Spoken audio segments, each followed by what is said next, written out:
Yo, what's up, everybody, and welcome back to more Great Ace Attorney. It is so good to see you all here tonight. I hope you all are doing well, and oh my goodness, if you are like me, then I am so excited to see how this case is going to continue to play out. I'll be curious to see how much of this case is related to the McGilded case, or if it's going to be between like this chapter and the next chapter. Very interested to see what happens. I do have one theory I wanted to talk about before I begin, and that theory is why Susato is going back to Japan. Now obviously we got the telegram. Her dad's not doing good. Very legitimate reason to need to go back if your parent is ill. Yeah, that makes a lot of sense. I think it's a fake telegram. I think they are trying to get Susato away because they know that without Susato, Naruhodo is much weaker, and they may try to do something to Naruhodo, or they may even try to do something to Susato in order to bribe Naruhodo. So kind of some scary stuff. I think it's very bad what's going to be happening. I think it's likely that she gets kidnapped or something and doesn't even get on the steamboat. It's gonna be pretty scary stuff. But hopefully everything will be okay. But for now, we've got some investigating to do.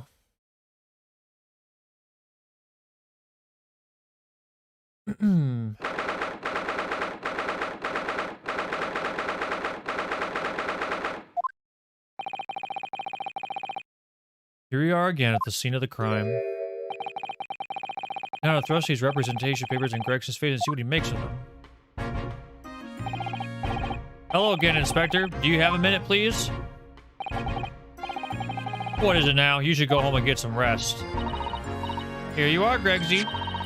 Here are representation papers. Your ladyship. I don't believe it. How the devil did you get that stubborn little ragabash to sign that? I salute you. That is good work, that is. I can see you've been very busy here as well. Let's go, Xlar. You got this. How about some tea? It's a special blend designed to relieve fatigue. This is the third time this episode he's drinking tea. Lovely. Well, let's see now. Yes, I hardly feel tired at all. I'm fit as a fiddle, your ladyship.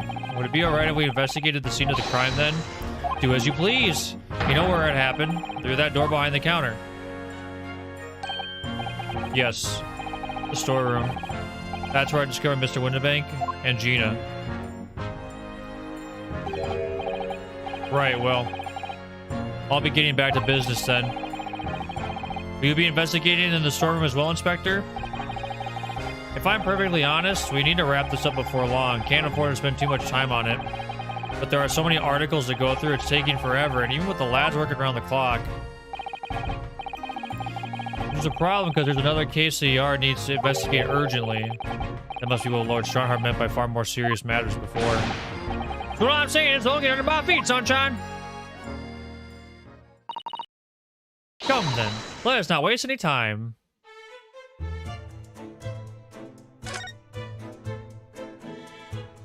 Let's see.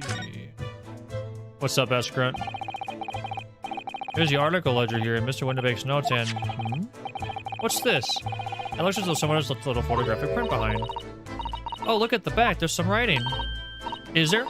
Ooh, show us, Susie. Show us.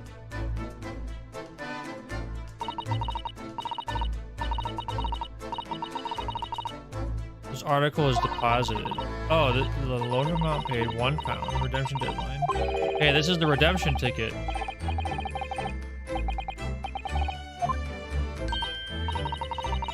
This must be the ticket for the overcoat that Ginny redeemed yesterday. There's blood on it. I would have never expected the redemption ticket to be handwritten on the back of a photograph, though. Use Mr. Windibank to just use whatever piece of paper happened to have on hand. But this photograph of a cat looks familiar, doesn't it?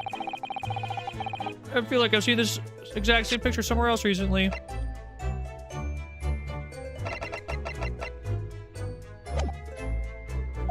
Gee, I wonder why. Oh, yes, you're right. Very recently. It's the same as the one Ginny gave us earlier. Of course. I was forgetting that you gave us the print. For sure, XLR, but you'll figure it out in due time. Well, what are you waiting for, Mr. Naruhodo? Get it out! Alright, let the clock's turn.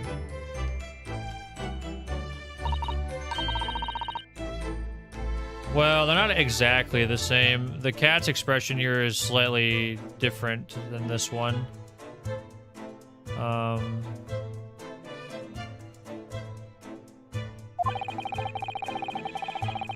Well, if the one to the counter was used as a redemption ticket, perhaps the other photograph that Gina gave us has something written on the back, too.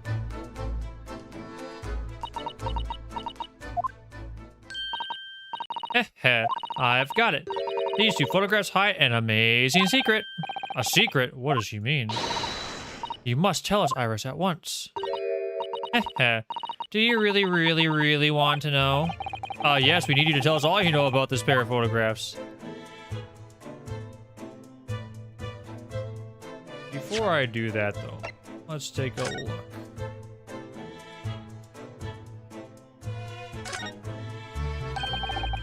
Look on the back of the print here. There's something written on it. 13th at 9 p.m. One small box. Loan amount 10 shillings. Redemption deadline 13th of April, 9 p.m. This photographic print is a redemption ticket or an article that was deposited 2 days prior to the incident on the omnibus, it would seem. Yes, a small box. That doesn't tell us much about it, does it? Small box, small box. Perhaps it contains some valuable mementos? I can't help wondering. Presumably, Mr. McGill never redeemed the article in question, since he still had the ticket. Isn't it possible that the box is still present somewhere in the shop? Ah, yes. Something Mr. McGill did deposit we need to investigate.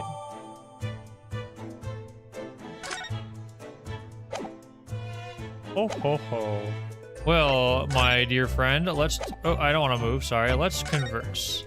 The pair of photographs. Tell us all about them. So, Iris, about these two photographic prints. The one we found here on Mr. Winnebank's counter and the one Gina gave us before. What is this amazing secret you mentioned that's hidden between the two identical prints? Actually, that's not quite right. Sorry?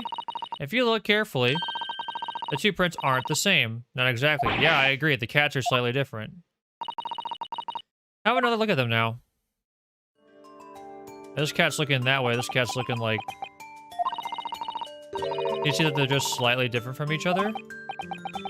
I think so. Very subtle, though. What's the reason for the subtle difference between the two prints?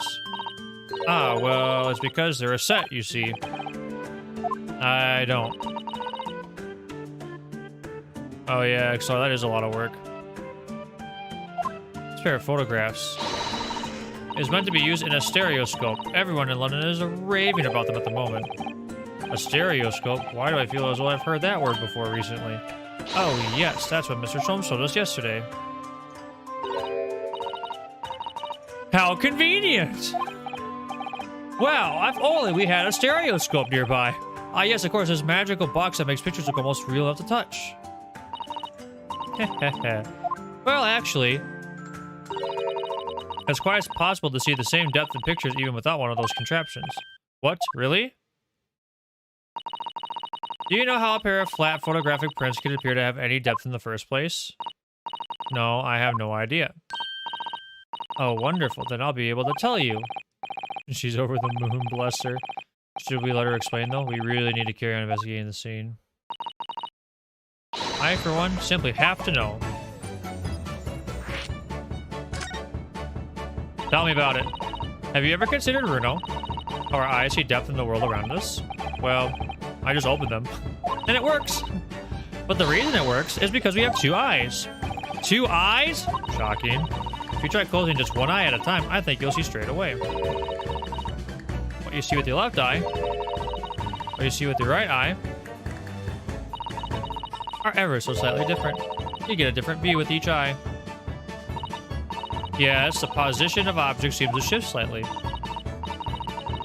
And in your head, your brain uses that shift to estimate depth as it merges the two views into one. That's how it can sense depth in everything we see. My brain really is amazing, isn't it? It does so much without telling me. Ah, I think I see. So the pair of photographs consists of a left eye view and a right eye view. Is that right? Well done, Susie. You're so quick. So if you can persuade your brain to merge the two pictures together in your head, you'd be able to see depth in these prints. Yes, Bruno, you're beginning to understand. And a stereoscope's function is to act as your brain and allow you to do just that. Yes, but as long as you have two images, two eyes, and one brain, you can actually do it yourself without needing a stereoscope at all. You can, really?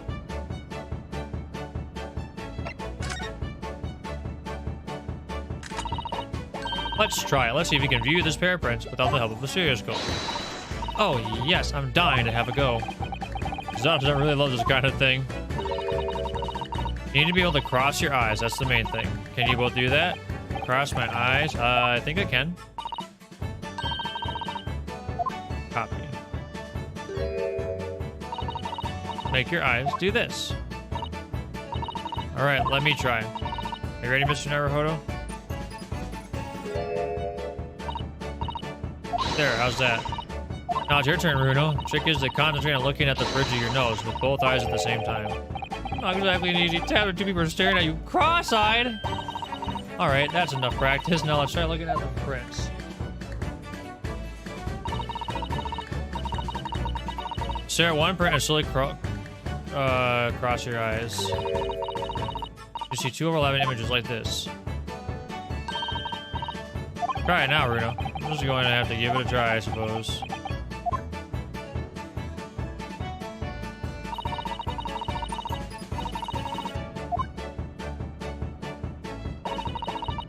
Am I, like, actually supposed to do this? Put the pair of prints side by side and then cross your eyes again.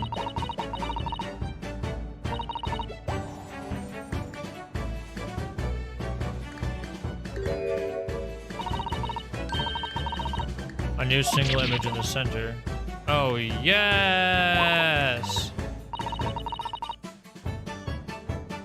I see it in the middle now. It looks so real. Oh, I could look at it real all day. I wouldn't advise that your eyes might start to hurt. Your turn, Bruno.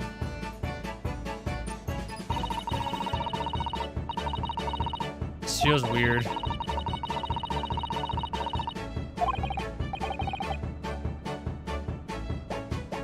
Hold on. I'm uncomfortable trying this while I'm on camera.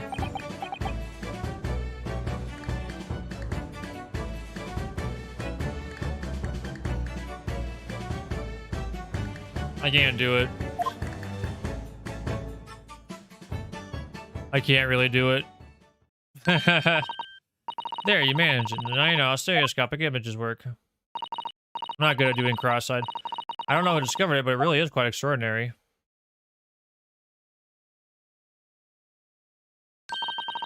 So what do you think of these stereoscopic prints then, Bruno? They're amazing, but it isn't easy to get the knack of viewing them properly. Some people find it easier than others. That's why contraptions like this exist, for people who find it tricky. Oh, I recognize that. We saw one over there yesterday, didn't we? If I remember correctly, you pressed this little knob here. I agree, Dan Gaming. It's very, very amazing. Yo, let's get Keeper. I've been really enjoying it so far. Excited to see how the mystery plays out. Then set the pair of photographs in the stand at the back and... Still amazing, even though I know roughly how it works now. London seems to agree with you. Stereoscopes are very popular at the moment. You can find one of these folding contraptions in lots of households in the capital currently. But if these little machines are so affordable, surely there's no need to go around staring cross-eyed at pictures like you hate them. It's much more satisfying to be able to see the effect with your own eyes. Well, I think so in any case. Stereoscopic pictures, I never even heard of them until yesterday. Apparently learned a lot about them, but I wonder if it's knowledge that I'll ever actually need.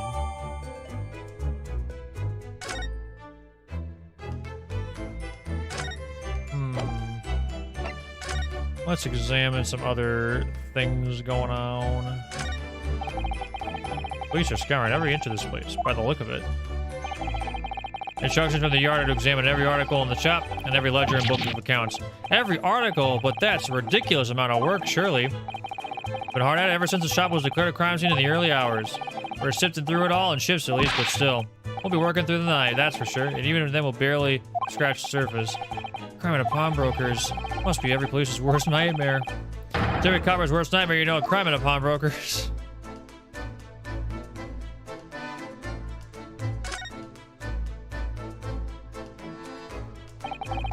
That ledger that opened is enormous, isn't it? Must be an awful lot of work to keep track of these hundreds of items in pawn. It's too much to think about. Better to sell it all and have a clear head if you ask me. Clearly, Mr. Winterbank was very careful when it came to the articles in his care.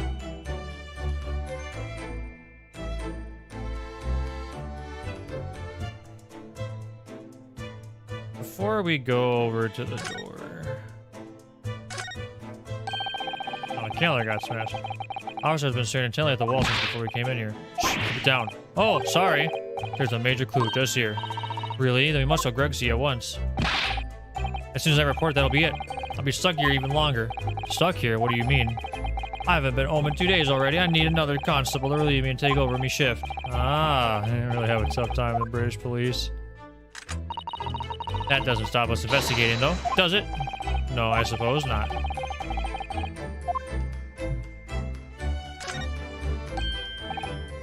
Look here. Oh my gosh, it's the bullet hole.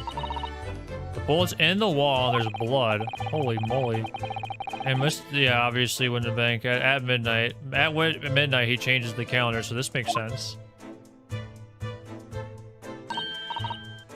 Ah, well. Yeah, the police in this game are definitely overworked. Mr. Sholmes like to practice his drawing room whenever he can. He's very patriotic like that. Sorry? It's all there in the adventures of Herlock Sholmes, you know? Isn't that right, Iris? Did I write something like that? Partly in jest, perhaps. In jest? Well, he doesn't do it often. It is quite a dangerous pastime. He doesn't do it often. He should do it once. Forget that for now, Bruno. Let's examine this bullet. What's that around the bullet hole? Is it blood? Suspicious red stain on the calendar. Aha, I may well be able to help with that. What? There's nothing like the sight of blood to get the blood pumping, is there, Bruno? I have a feeling I'm not as bloody-minded as you, Iris. I'm afraid the sight of blood makes my blood run cold. There you have it, you see? When it comes to blood, we're all different types. Yes, what a scientific observation. So you need this. Oh no, what is that scary-looking thing? Hurley and I haven't actually come up with a name for it yet. Is it luminol? Or that would be insane. But as soon as you see it and actually understand what it does. Watch.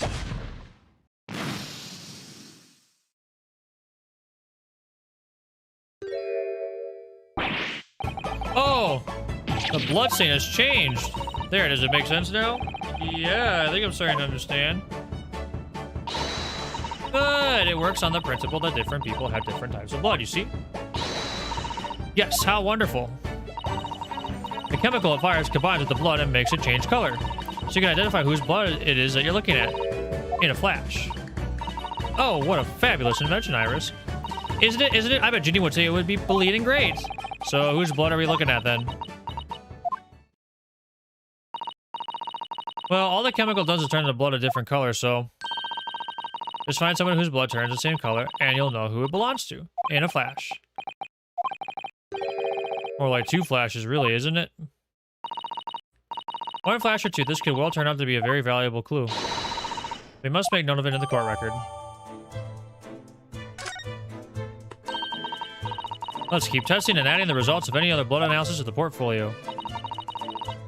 As long as I have Regent left, sure.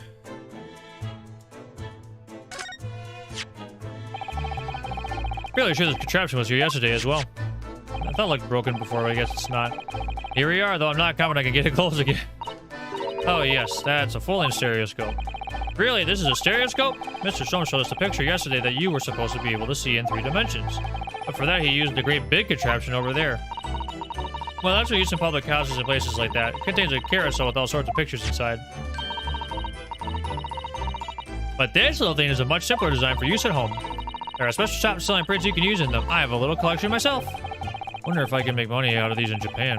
Like, be keeping my toilet spice clean anyway.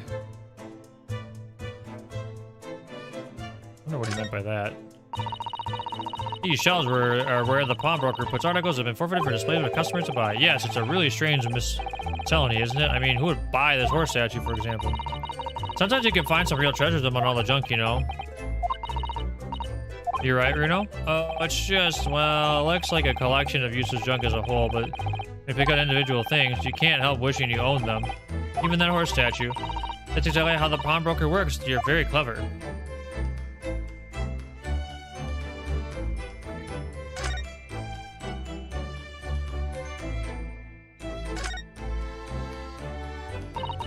Behind that door is a storeroom, isn't it? That's what Gregsy said.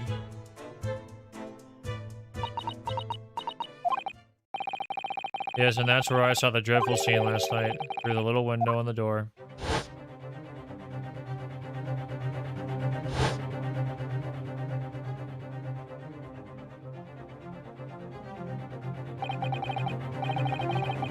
Mr. Winterberg faced another floor with Gina beside him. As the accused is legal representation, you have the right to examine the scene, Mr. Naruhodo. We must make a thorough investigation. Yes, of course, and we will. Behind that door, that's the real scene of the crime. Is it? Don't worry, there are clues in there. Oh, I'll find them.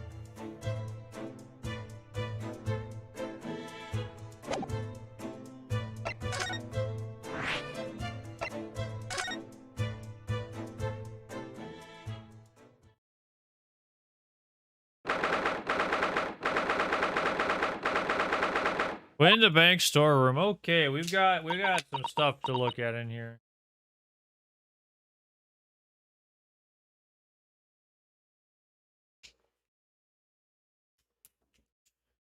Poor Iris. She is clammed up completely. Iris is bound to find this difficult. After all, Mr. Winterbank's life was taken in this very room only last night.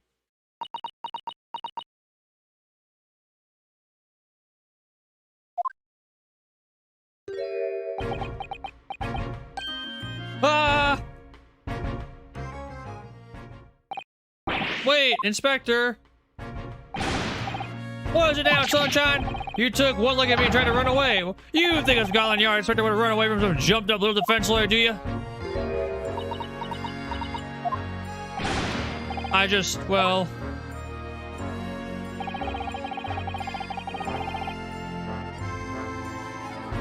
I couldn't tell you, Dan Gaming. I do not know a lot about early 20th century, or wait, is it 20th or 19th? Early 19th century Great Britain, whatever year this game is in. I've never seen a relationship looking like that before as a thing. I didn't know what to say to her. You were running away from me. You were running away from a 10-year-old. I'm afraid this is all a little much for young Iris. A gentle reassurance might go a long way, perhaps, Inspector. Eh?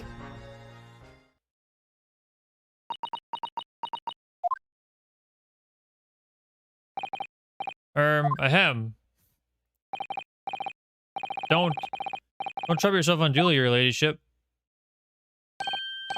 I mean, at least you're not dead, are you? I don't think that went very well. Why? Look, I'm in the middle of an investigation here, Sunshine, as I told you not to get under my feet. We have investigated to do ourselves. Yes. I'd like to hear more of what the socially adept inspector has to say. Oh, Hurley. Inquire into Mr. Stone's operation is going.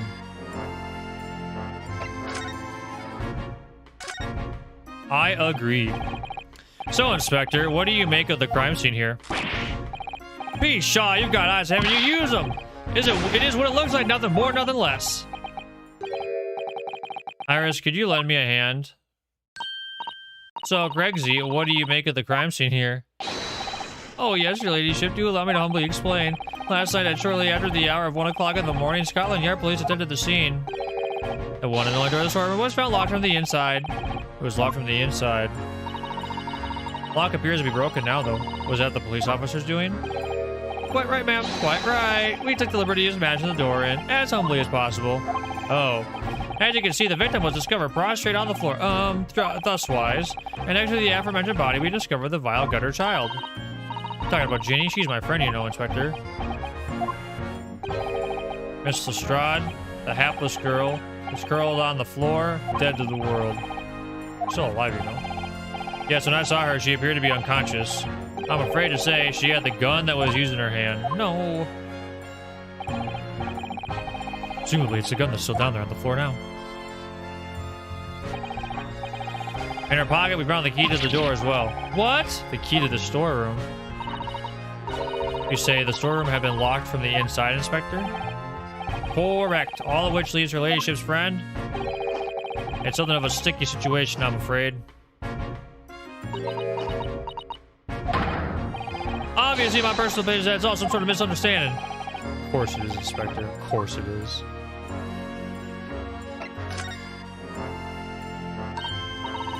Banksy, do you know anything about Hurley? Is the operation finished? Is Hurley alright? Is he? Well, thing is, don't miss your words, Inspector, please. You don't mean to say that Mr. Sholmes is... No, operation's done and dusted. It's just that, well, out with it. Yes, ma'am. They use something called a general anesthetic. It's the latest thing, renders the whole body insensitive. The whole body anesthetized? Is that even possible? Means the operation can be completed while the patient is fast asleep. Goodness, in the Empire of Japan, we can just manage to provide laughing gas for a tooth extraction. Trouble is, the latest thing isn't always the greatest thing, if you follow my meaning. They couldn't get the medication to work at first, so it took hours for them to nod off, or so I hear. Now that the op's finished, they can't get him to wake up, apparently. Oh my. No one knows if it's the anesthetic still in the system, or the bloke's just plain exhausted. Anyway, all they can do is stand back and watch until he comes around again. Early. But when he opens your eyes with your ladyship, I swear I should get word to you. What a surprise. Even in matters of life and death, Mr. Sholmes has to do things his way.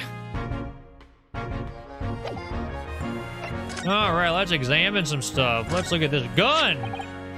This is a revolver. A real one! And quite possibly the murder weapon used to take Mr. Winterbank's life. What's the matter, Susie? You and Runa look like you're about to faint. Well, it's just that I've rarely seen a gun in the flesh, and I've had issues with guns in the past. Anyway, we saw Mr. Winterbank with us yesterday, didn't we?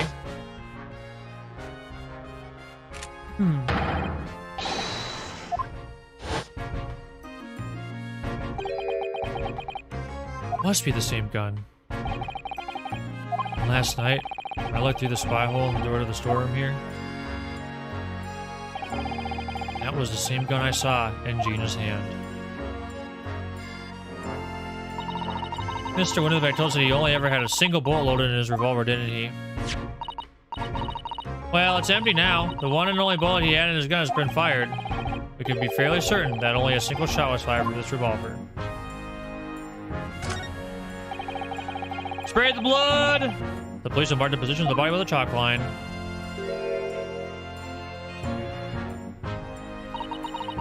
Poor Mr. Winterbank. He was a nice old man. Well, he was shot just once through the heart. Most likely, the fellow died instantly. He wouldn't have felt a thing.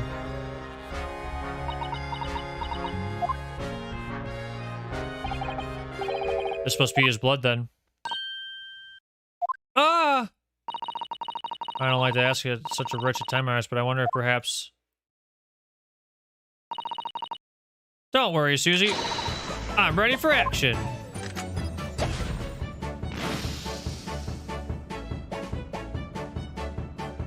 Oh, different blood.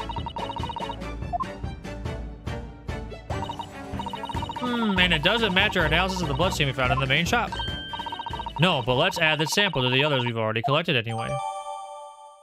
Oh, ho, ho.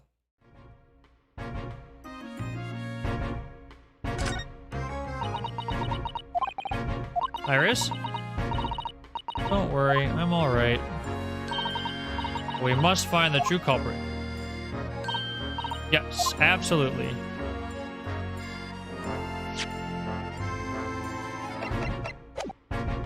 Dang, we don't have the disc. I wanted to check the blood on the disc. Look at all these articles that have been deposited. The room is stuffed full of them. I can't believe how many there are. A bicycle, a gramophone, musical instrument, even some enormous paintings. Look! Pieces of different people's lives quietly gathering dust in here together. There's something very peaceful about the atmosphere in here. At least there would be, if not for the chalk line on the floor and the police shuffling around. Not much I can do about that, sunshine. I love how everyone can just read Ryunosuke's mind. Out of all the articles in this storeroom, this is the only thing that shows any sign of being ransacked. Ah! What is it, Iris? That's the box file that my manuscript was being kept in. Oh! Iris' unpublished story, The Hound of the Baskervilles? Surely that's not what all this... Sorry, Iris, but if you ask me, he sold it without telling you. Without telling you. Ah, sorry, I got my axes fixed up. We must check inside the box at once. Yes. Ah! It was there. Iris' story was there. Really? It was? Well, that's good news, isn't it, Iris? Yes. I mean, of course I believe early when he said he deposited it here, but still. It's a relief to actually see it. Really? That's not a very well hidden frown.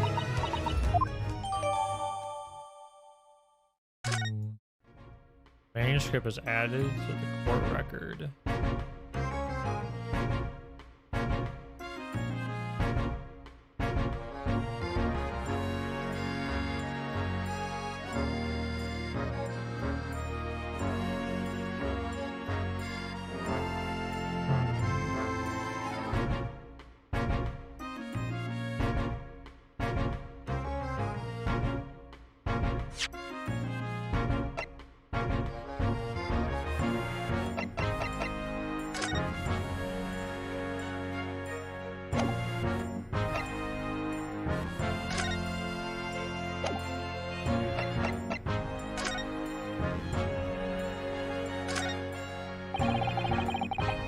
Can't find anything out of place. The Hound of the Baskervilles. I just also know the exact title of this unpublished story. Suppose I'll just have to wait until she's ready to explain it to me. I'm so sorry. What did you do? Let's see.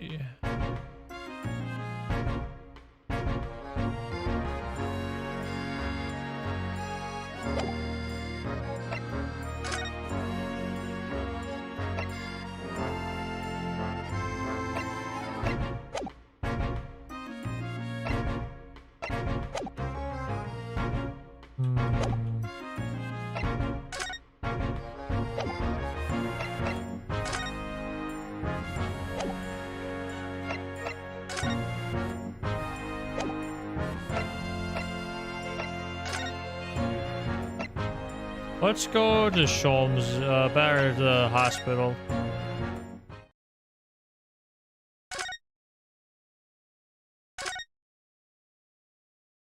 No Sholmes yet. Oh wait. No, that's nothing. Must be Mr. Sholmes' bed. Poor Hurley. I know, it looks as stiff as a board, doesn't it? Well, I don't think that will be bother him. No? I often find him asleep face down on the floor, completely dead to the world. I think I'd call the police if I discovered someone like that. Okay, this doesn't seem to be the right location.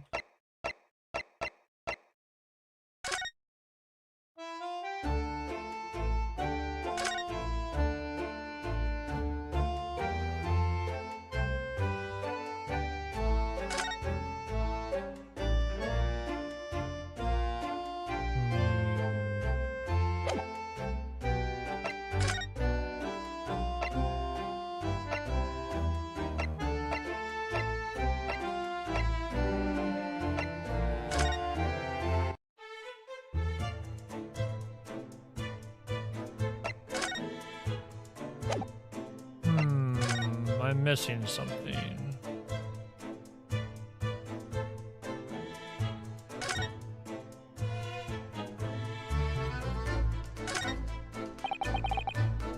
Green blood. It just seems wrong somehow. Oh, there are all sorts of different colors. There are pretty pinks and purples too, you know. Like I said, everyone's blood is different. I wonder what color my blood would turn out. Actually, I don't want to know.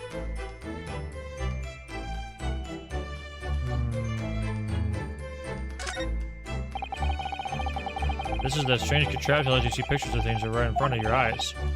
Makes you think, when Mr. Stone gleefully showed it to us yesterday, we were blissfully unaware that any of this was about to happen.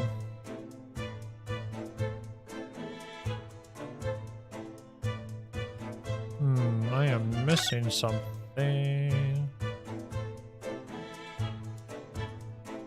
Yeah, I guess Sholmes just... Well, I mean, Sholmes does just sort of do whatever. That's a music box. Yeah, do you have them where you come from, Bruno? Yeah, but I've never seen one as large as this one in Japan. Oh, well, this will be a treat. Shall we have a listen?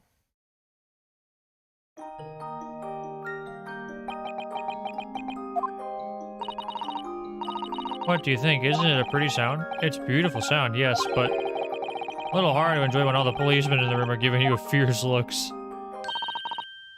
Never mind that. If any of them say anything, I'll tell Gregsy to have a word. Iris Wilson, Superintendent of Scotland Yard. That's funny. Let's see.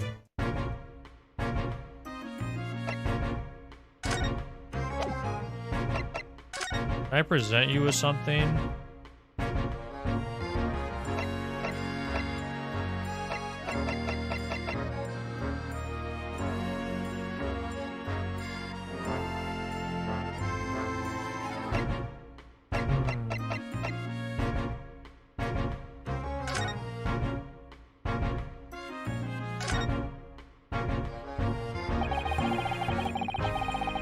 Mr. Winnebeck appears to have used the back of this photograph to write a redemption ticket. He's written it very neatly, but still, of course, he ran out of paper, so I had to use anything he had on hand. It's hard to know what's the front and what's the reverse side now.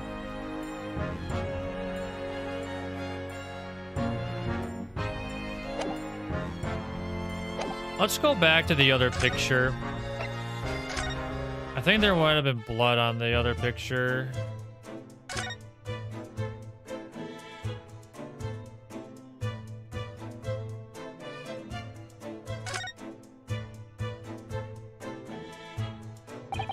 Where'd the other picture go? Because we had the two. It's enormous. It must be an awful lot of work to keep track of all these hundreds of pawns. So much to think about. Let's see. Let's see.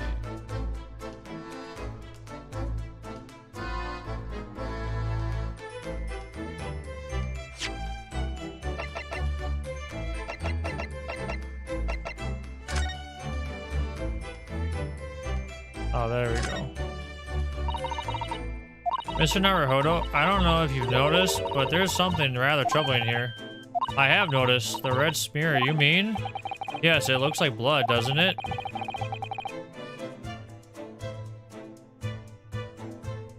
Yeah, that happens, Dan. That's why you gotta be careful. Well, in that case, yes, we need Iris. We should show this to her before we forget. I feel like there was at least one other thing of blood. All right, Iris, let's present to you. That looks like blood. I would say it's from a gloved finger, almost certainly a glove made of leather. Don't worry, Bruno. You can leave the rest to me.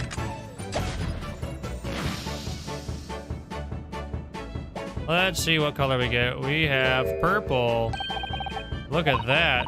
Yes, that's a color we haven't seen before, isn't it? Okay, so let's add to the portfolio blood samples. It could be an important clue. Although it would be nice to find out whose blood these different colors correspond to at some point. Oh, this particular shade of blood. Oh, you've had an idea, haven't you? You know whose blood this is? I think I do know. I have an idea of whose blood it is, not from the color return, but with a little deduction. That's right, I think it's clear. Iris, you know as well? You first, you know. Who do you think it belongs to? I believe that this is the blood of... let's see... Oh.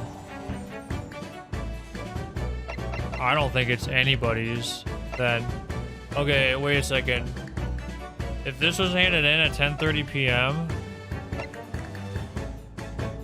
this was handed in on the night of... It's not pop because we have the blue. Let's see. This ticket...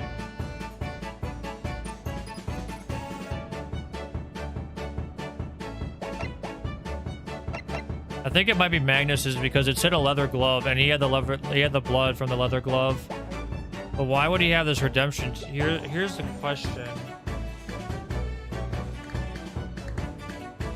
Did he... Wait a second.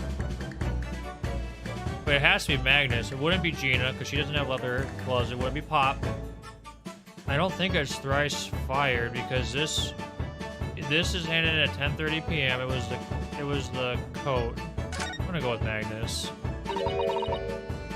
Mr. McGilded? Yes. This redemption ticket belonged to him. Oh, you don't think? You mean that during the incident of the omnibus?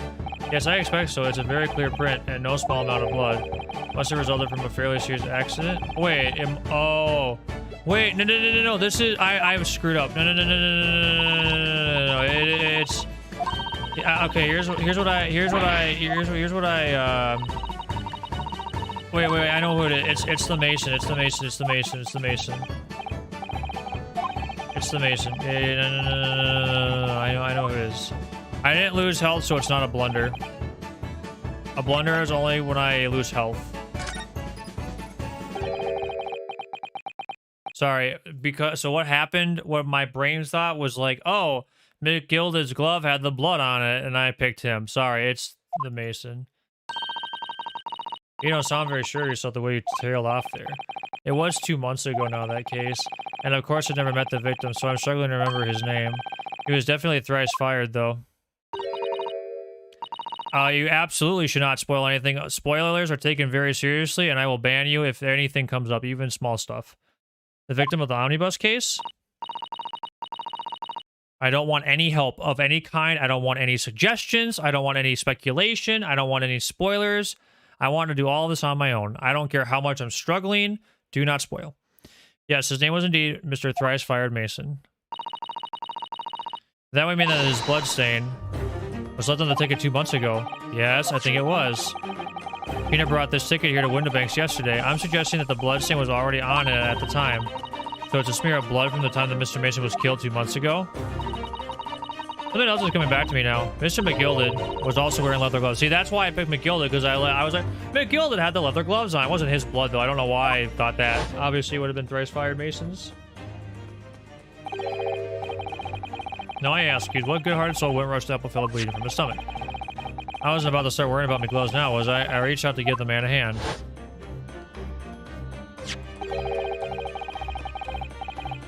No, there's like a leather glove thumbprint to this mark, but we know that Mr. McGilded had no injuries at the time anywhere on his body, from which we can conclude that any blood on the glove belonged to the victim, Mr. Mason. Mr. Naruhodo, you sound just like Mr. Sholmes. My eyes are quickly slip-ups, I hope. Yes, I think you're right, Bruno. Very well. Let's make a note of this.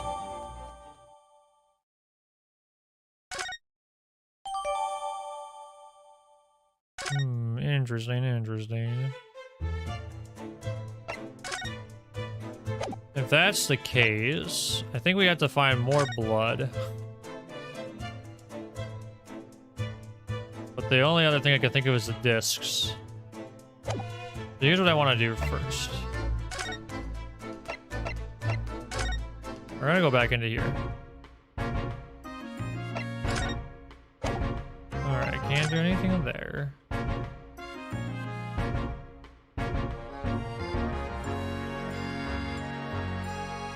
Did I miss anything in here? We already got the blood.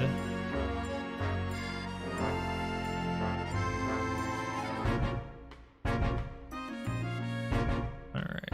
One thing I want to try real quick. Inspector Gregson, could you give me your opinion about this, do you think? We don't tend to share sunshine, not with the general public. In that case, Gregory, how about some herbal tea? Oh my gosh.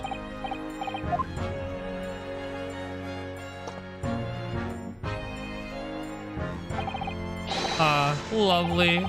Very much. That really hit the spot. Your ladyship. You don't mind sharing that.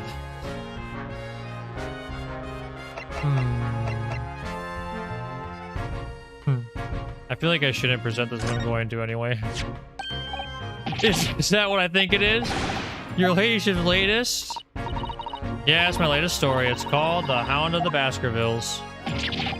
A most fascinating title, your ladyship. Fascinating, and, I don't suppose... Would there be any mention of my humble stuff in the tale this time? Good question. I can't really remember. I see. Well, why would you, your ladyship? I'll just wait the publication with eager anticipation. You needn't worry, Inspector. I'm sure if you do appear, you won't be doing anything particularly remarkable. Looking to be harassed and such. Didn't mean it like that. Even if I did, you wouldn't have bitten her ladyship's head off, would you? Alright, then what I want to do... I'm going to see if the suite has the discs in it still.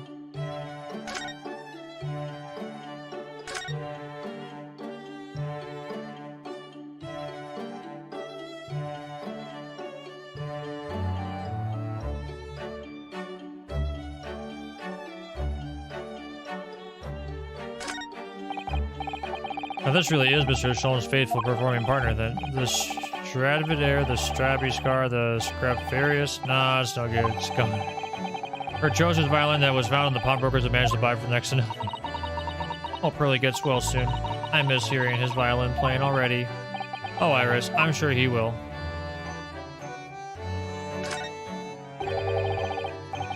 Look at Mr. Sholmes' desk. It's completely clear. It looks totally different without that enormous machine on it.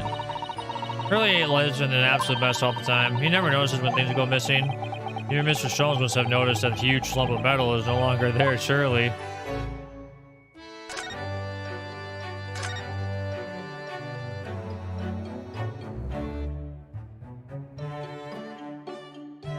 I thought the desks would be here, or the discs, I mean, would be here.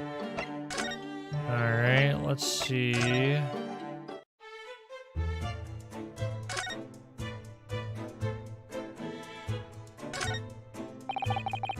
Only been in London for about 2 months. My desk is starting to look a little messy already. Really, his desk is far worse, you know. I'm sure if I try hard enough, I can make my desk as messy as Mr. Sholmes. I wonder. You don't think I can? Well, it takes a certain genius to reach that level of disorder, you know. And the path to true mess is long and arduous, it seems.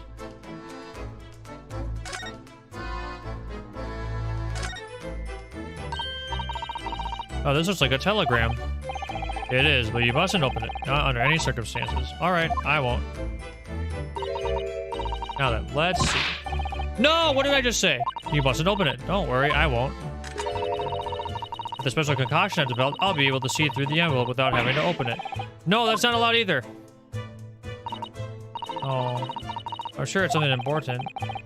Little geniuses sure can be mischievous.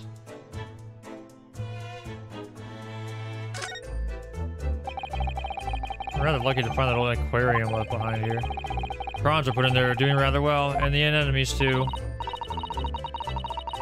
Examine the shovel? I already did examine the shovel.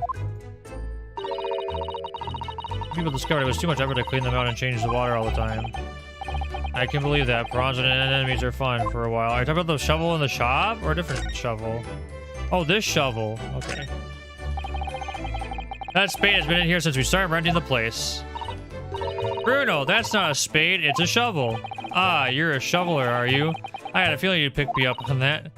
Oh no, a pick is something else entirely. Now I've dug myself into an even deeper hole.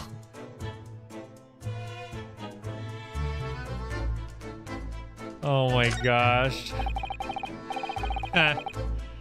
It's spring at last and the weather is warmer now, but I love the smell of the fire and the steam rising from the kettle. Oh, how about some tea, Bruno? Thanks, Iris, but I'm alright for now. Green tea's also makes me from time to time, and Iris's unique herbal infusions. This place is paradise for true tea lovers.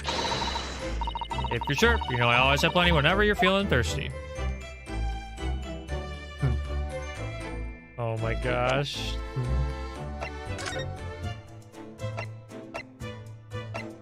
I don't feel like I have any reason to go back to the prison right now. Or the hospital. Nor really the Lord Chief's Justice. Seems really weird.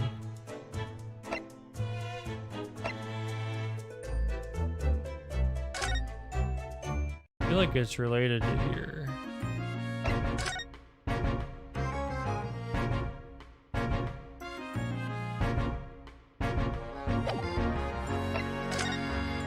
I have to present something to him. Can you help me find the thing? Inspector. What do you make of this? What have we here then? A redemption ticket for an article deposited here, is it? Looks like someone ran out of office stationery and wrote the ticket on whatever paper was to hand. Yes, this is the ticket for Mr. McGillet's overcoat. And the little diver turned up with yesterday. Actually, no, it's not. Really? Think you know better than me, do you? No, I didn't mean to, Bruno's right, Gregory. It isn't the same ticket. Of course it isn't. Of course it is. I never doubted you, your ladyship. So what's all this about then, if I might be so bold as to ask? This is a second ticket. A second one? Seems that Mr. McGillet, in fact, had another ticket in storage here at Windibanks. Is that right? I think we need to discuss this further with the inspector, Mr. Naruhodo. Oh, good, because he's ever so easy to talk to.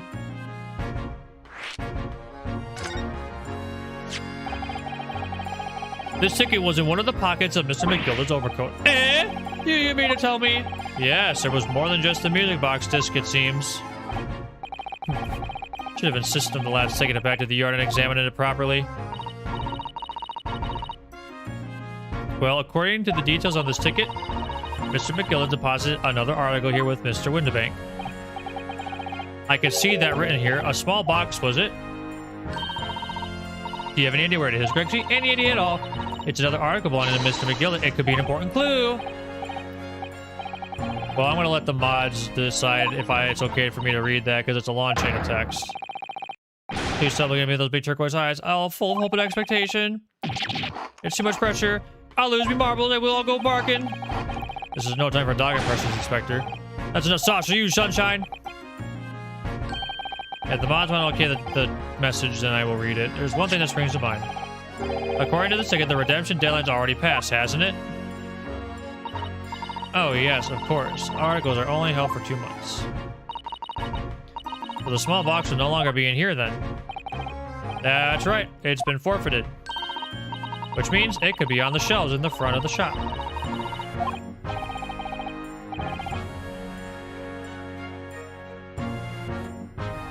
Oh, I see. Okay. Yeah, whispered Joanne about it. You're wasting your time. Oh? There are dozens of little boxes out there. Hundreds, even. Can't possibly know which one might have been Mr. McGillet's. That information's not written on the ledger. Ugh. Well, I think we should at least have a look, just in case. Of course, your leadership. Of course, very sensible of you, I'm sure. This is getting old.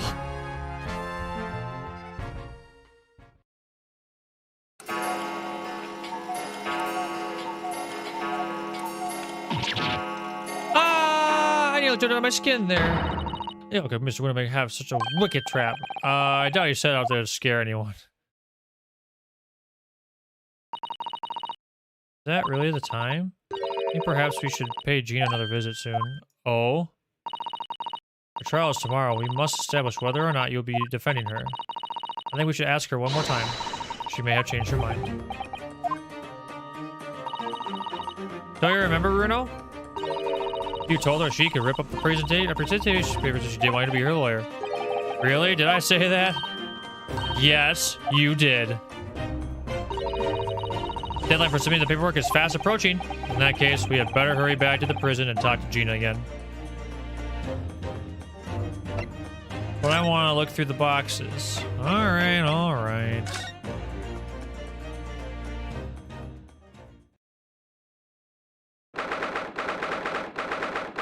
"5:41 p.m. Holy moly. Ah, Gina, good. You're back. Huh? What do you mean, you're back? The police must have finished. Oh, I see. That's fair. Okay, that's valid. They were questioning her. Oh, you're back. Like, where did she? Where do you think she went? Right, Ryunosuke. Oh, how was it, Ginny? Was it awful? Eh? Oh, didn't bother me. Thank you for the papers you signed before. It meant we were able to investigate at Windibanks. Oh, right.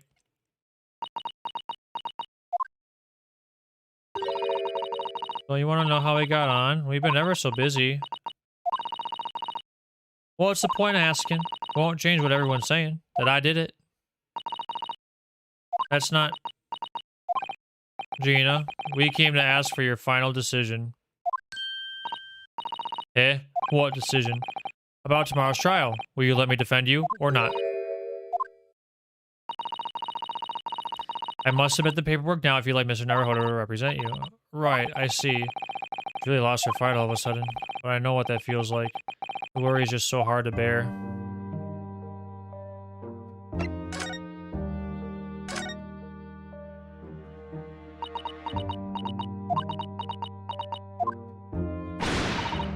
Oh, alright then. Blimey, give it a rest with them eyes, Iris.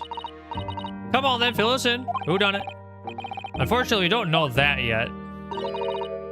You don't say. We don't know yet, Gina. But Mr. Naruhodo and all of us know that you are innocent of this crime. And while we haven't yet managed to work out who the real culprit is, there are a number of interesting facts that we have managed to establish. Oh yeah? Like what? Well, for example, the reason for you being there in the first place. I think I know now why you broke into Windibanks that night. I'm gonna have to take some evidence that clearly reveals the reason.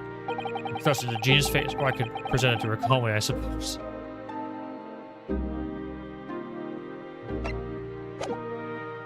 I guess we'll start there. You found this in Mr. Windibank's storeroom. The manuscript of Iris's latest story. Oh, right. Well, that's good then. Curiously, the storeroom at Windibank showed no sign of being ransacked for items of value or the like, with one exception. The box file that housed this manuscript. It was you, wasn't it, Gina, who broke open the box containing this manuscript last night? Eh? You were determined to find out whether or not the Hound of the Baskervilles was really there. That's the real reason you broke into the storeroom last night, isn't it? Why don't you tell us what happened, please?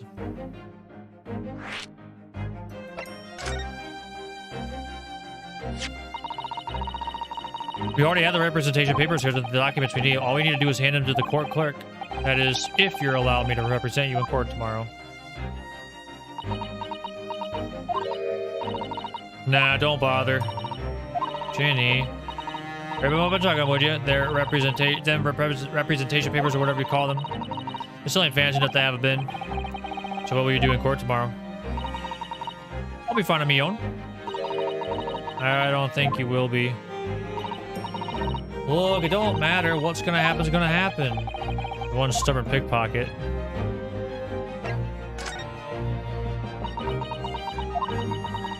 Alright, yeah, this is Baskerville's story. It's the latest Holmes adventure, right? But it ain't been printed yet. So I figured it's gotta be worth a fair few pieces of silver, right? Oh yes, at least 5,000 pounds. What? So you intend to sell Iris's manuscript, did you? No. Ginny, how could you? Well, wait, no, hang on. Of course I wasn't gonna sell it. All I wanted to do was find out if the manuscript, or whatever you call it, really was there or not. That's the only reason I was in the place. For Iris' sake? Isn't that right? We knew why you'd done it from the start, Gina. Of course we did. But I knew you wouldn't do anything mean like that, Ginny. I just knew it. Well, when I saw the manuscript in the storeroom, it reminded me of what you said the night before. Grubs do a lot worse than that, believe me. Bare-faced liars, a lot of them. You just ain't realized it yet.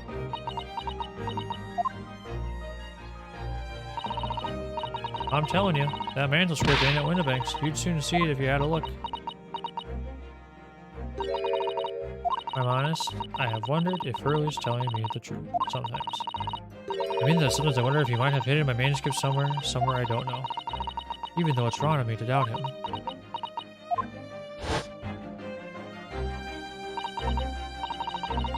Oh, Ginny, that was so sweet of you.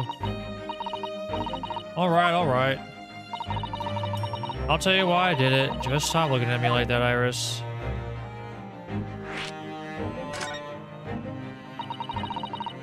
Or because of Iris, that's not why I did it. I just wanted to know the truth, that's all. You wanted to know if Mr. Sholmes was being honest, if he'd really deposited the manuscript at Windibanks? It's like I told you the night before. I never had a father. Iris's lot ain't like mine. She's got her dad, only she can't see him.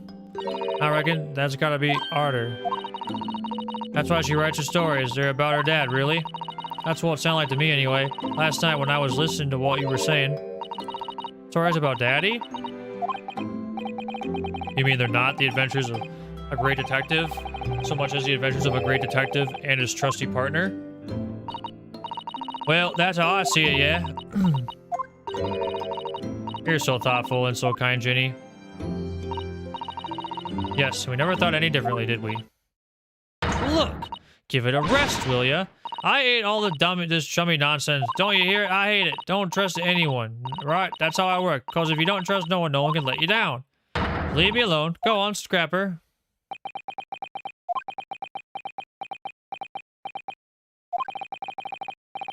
I know until now, but it's unmistakable. Right there on both sleeves of that overcoat are some very suspicious red stains. Boy, look at me like that! I think it might be worth presenting some of our other findings in that area to Gina now. Not gonna lie, I totally did not notice that. Those stains on the sleeves of your new coat, Gina, they're blood, aren't they? Not that I know it was blood yet. What? Blood, Mr. Naruhodo? You don't appear to have any obvious wounds on you yourself, though. So it could be that blood that splattered from Mr. Winterbank when he was shot last night. Let's not beat around the bush here. Trusty friend of mine will get results much better than anything else. Eh? Take it easy, Iris. Don't move, Ginny. I'm going to shoot.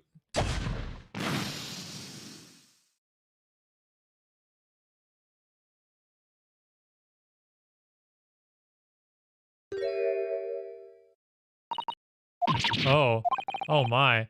What the? Forget the sleeves. The whole coat's covered in blood, of course.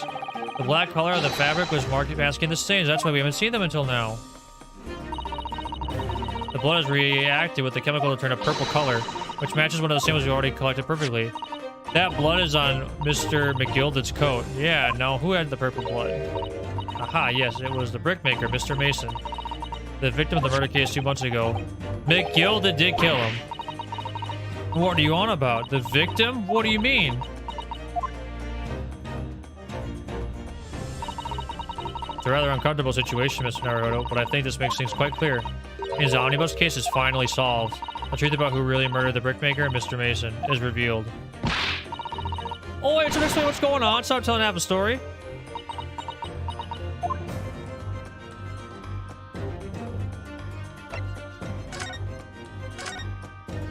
On the night McGilded stabbed the brickmaker, he thudded onto the floor.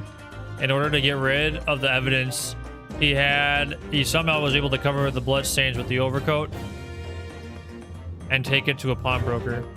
You can see now that the victim's blood is all over Mr. McGilded's overcoat. But in the trial 2 months ago, the defendant said in his testimony, I ask you, what good-hearted soul wouldn't rush to help a fellow bleeding from the stomach? I wasn't about to start worrying about my gloves now, was I? I reached out to give the man a hand.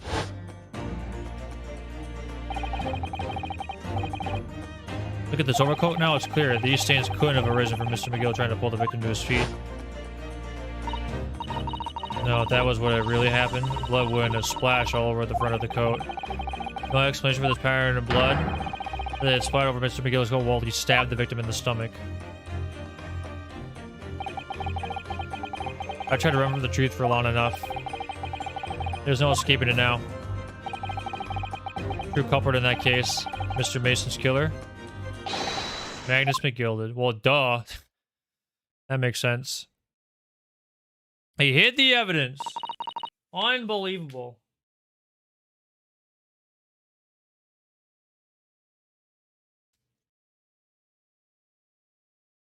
What's really messed up about all this is the cab driver. I don't blame Gina at all, but I feel like the cab driver, that dude is super sus, man.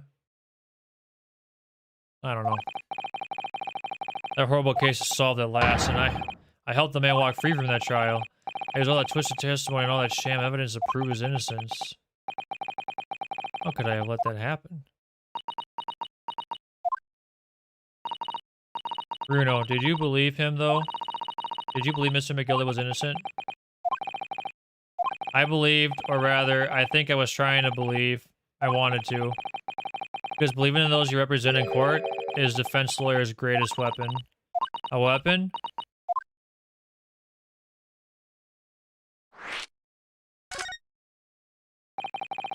Before we came to Great Britain, a great friend of mine taught me a valuable lesson.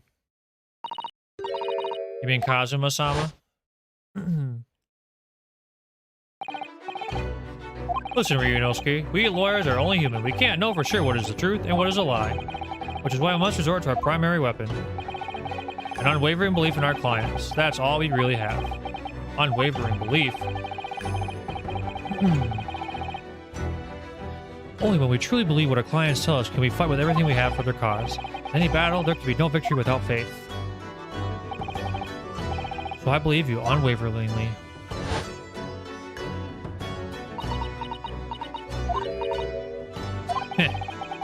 What's funny, Gina? Of course, sounds like this empire Japan came from. Everyone must be soft. Well, come on, look at the message got you into believing in that bog trotter. Yes, I inadvertently helped a murderer walk free. Well, at least you learned your lesson now, eh? Believing in people's never worth it. Someone always stabs you in the back in the end. So you let down your guard, you've had it. Take a leaf out of my book. Believe no one. Get hurt by no one. Gina, may I ask you something?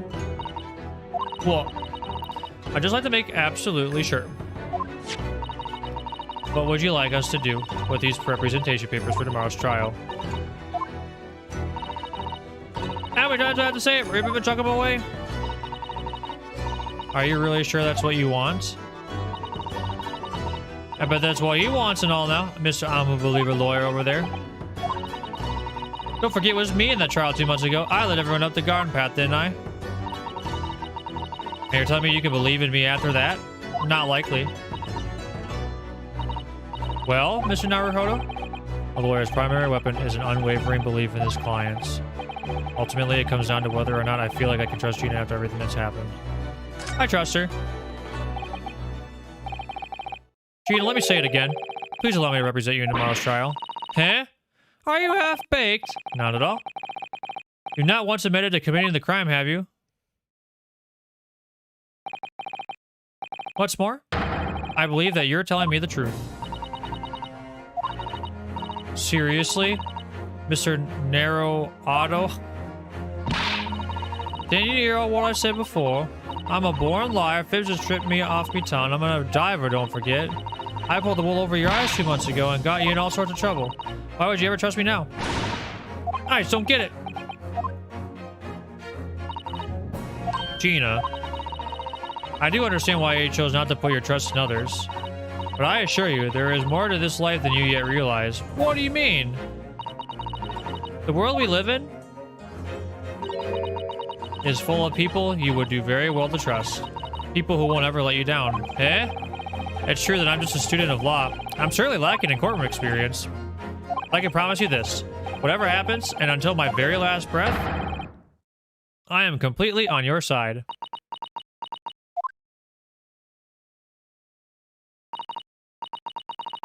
What do you expect me to say to that?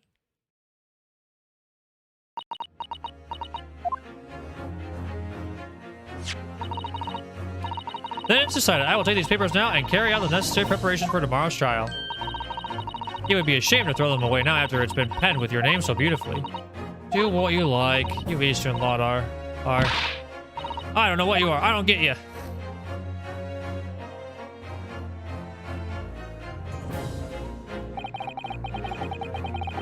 Gina's taking herself off to the back of her cell. She'd never admit it, but I hope she's feeling relieved. That's her all right in the end, I think.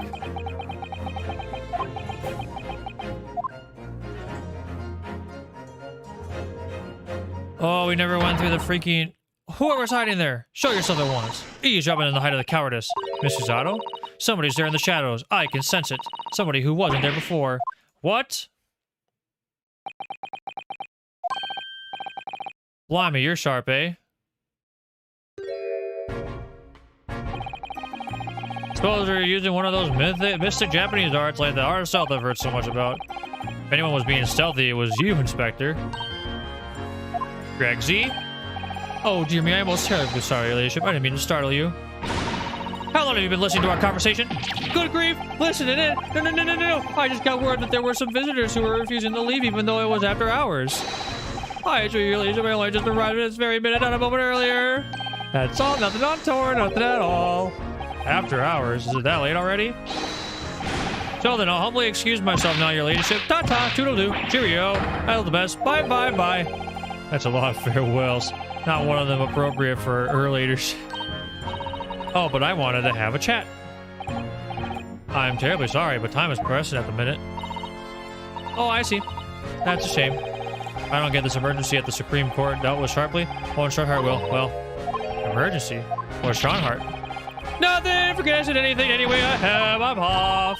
Alright, Gregsy, if you have to. But let's chat soon. Deal out a charm, can't wait, if you please, my pleasure. That's a lot of pleasantries, and not one of them sounded sincere. Gregsy's so funny. He says such silly things. It's certainly entertaining to see an inspector of the police fawning to a 10-year-old girl. Anyway, I wonder what this emergency is at the Supreme Court. I must attend the court's clerk's office before it closes. Yes, of course. Thank you, Miss Susato. Kindly escort Iris home now, Mr. Naruhodo. I shall meet you there later.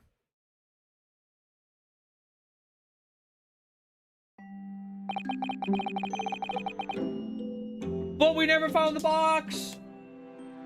Oh, man.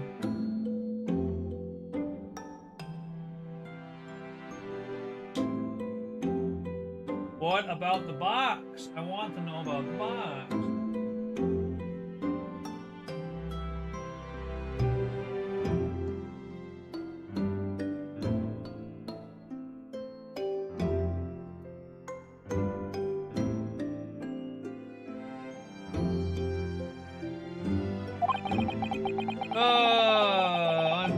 Unbelievable. Susato-san wanted to file the necessary papers for my defense for Gina the following day. And then it hit me. I could no longer suppress the wretched feeling that had been gnawing away at my insides. Tomorrow, Susato-san would be leaving Britain, making her way back to Japan.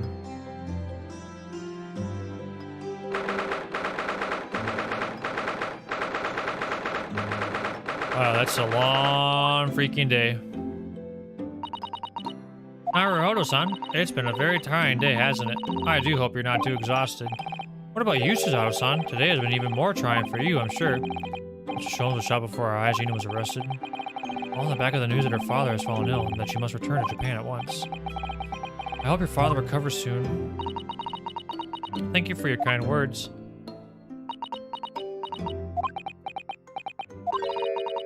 I wonder why it is that so many thoughts rage in my head like a storm. Yet I seem unable to find the words to express any of them. I know exactly what you mean. Anyway, I have one final task to complete as your judicial assistant. Once that is done, I shall make preparations for my departure tomorrow. Final task? A final task? Excuse me. It's just 2 months since we arrived in London, but we managed to establish this office. It was finally feeling as though we were settling in. I would be lying if I said I felt no regret. I'm so sorry, Susato-san. It's just so sudden. I really don't know what to think. I've had no time to gather my thoughts. I know we've only been in here a short time, but in my limited experience with the courtroom, I feel I've learned something. And what would that be? It seems to me there are many facets to people's personalities. Facets? Like a jewel, the light plays out them into complex patterns, illuminating their actions and their motives. But we see only a small number of the total facets, and what is illuminated is only a part of the whole story. What lies in the shadows? What do those facets we cannot see look like? Perhaps there are some parts we'll never lay eyes on, for as long as we live. That's so true. Sometimes I feel as though I'm blind to so much, but I keep hoping that one day it will all become clear. that all the facets will be illuminated, and finally I'll understand how everything fits together. Naruhodo-san. I suppose what matters is that we keep our eyes open and keep moving forward, even if the waste sometimes seems dark. It's an amazing to think it's been just 2 months. You've grown so much. Aw, sorry, I've what? Oh no, it was nothing. Unimportant. Oh, Susato.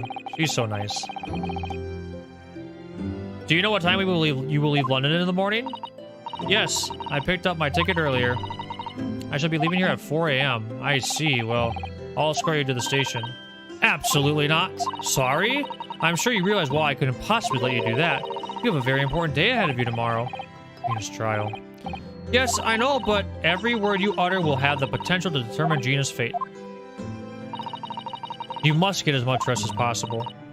Even though, like me, I'm sure you will find it hard to sleep. But please, for me, you try. You mentioned one final task a moment ago. What did you mean? Oh my, I nearly forgot. Please, I want you to have this. What is that? Huge bundle of documents. It's my notes from the case 2 months ago.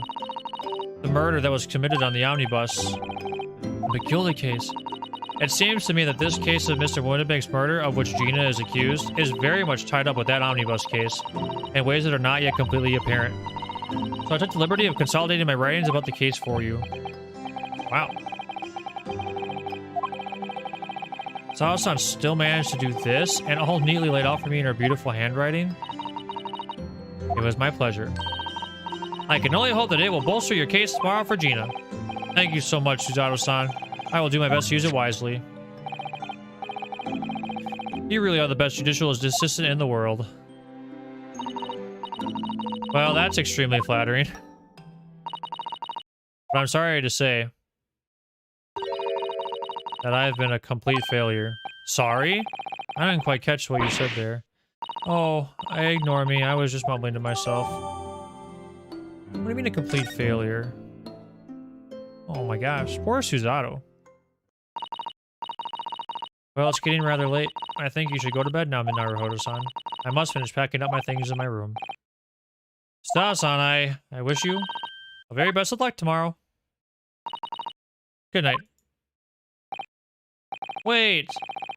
There's something I need to say. Hiya! What?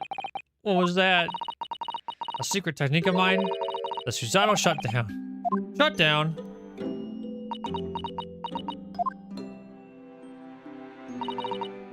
Please, I implore you. If we have to voice our goodbyes, I won't be able to hold back my tears.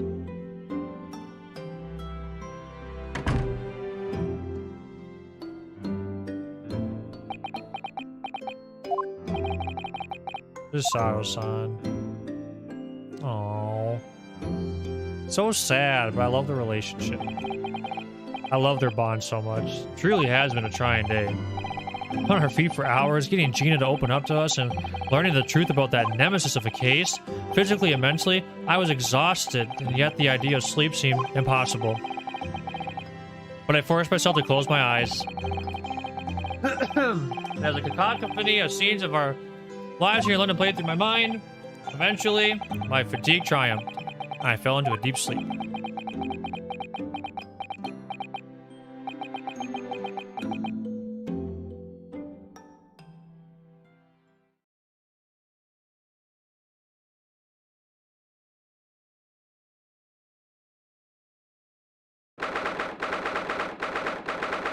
Yo, what's up, Kirby? Good to see you.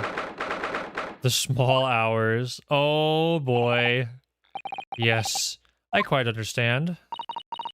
That is a great weight off my mind.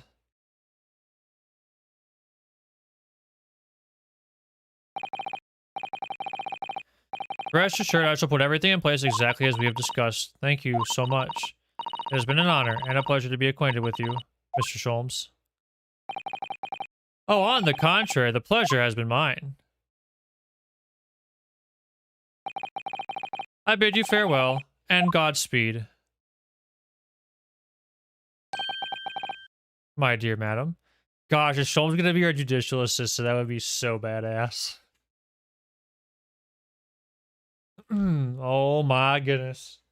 Oh my goodness. I love it. I love it. I love it. I love it. Actually, I'm pretty sure even if it is the fact that Sholmes is our judicial assistant, I guarantee that something more is going on between what just happened there.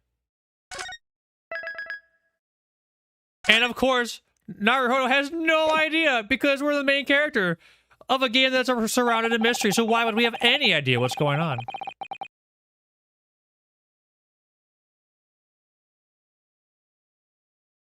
When I awoke the following morning, Suzawa-san was already gone. Outside the window, the rain came down in sheets. So it became an even longer day than the last, one that I would remember for the rest of my days.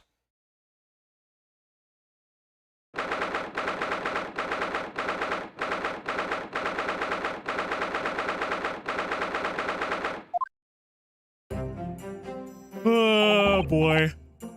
Oh, excuse me. Good morning, Gina. I'm determined to prove your innocence today. I'm sure we can do it.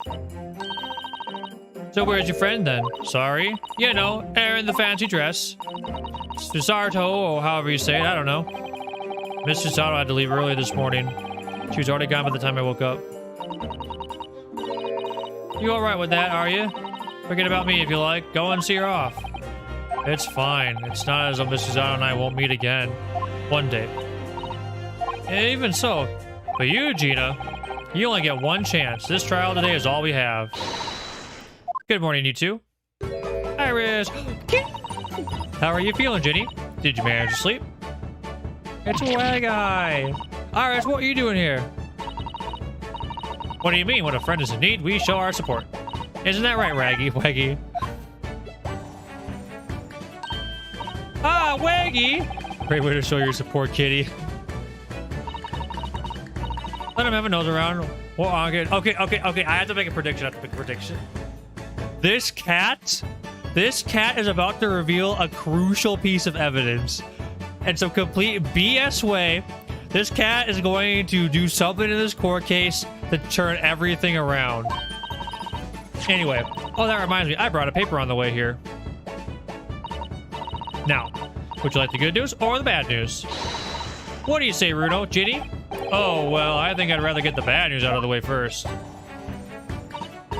Nah, I'll always take the good news first. You might not live to hear the bad. That question always gives away people's personalities. Well, let's not go there. Alright then, I'll give you the bad news first. A record amount of rain has fallen this morning, and carriages all over the capital are struggling to move. Huh? Bad news was a weather report? I hope that Susie made her train to Dover and that the train isn't delayed on its way to the port. Gosh, yes. Alright then, so what's the good news? Yeah, you shouldn't say anything. That's the whole point.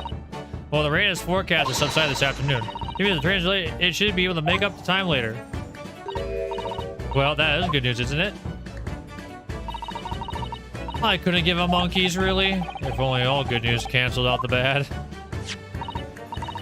And look, this trial has made the headlines too. Paula broke her parachutes and picked purse plunder, see? How do you like that? Well, let them say what they want. See if I care. I can't because you're covering your face.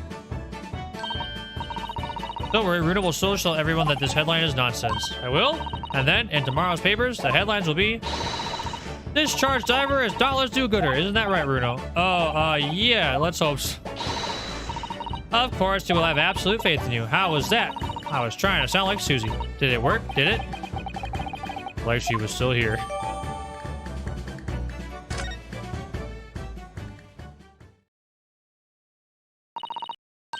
Good luck then, Runo. I'll do what I can.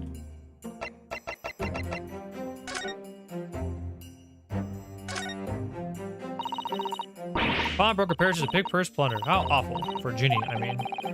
Tomorrow's headline will be, Discharged diver is Dollars do-gooder, right? Yes, something like that. If possible, I'd like to go even bigger. Bigger? How? Proud pickpocket protects planet post... Protects planet? Oh, I can't wait for tomorrow now. It's gonna be so great.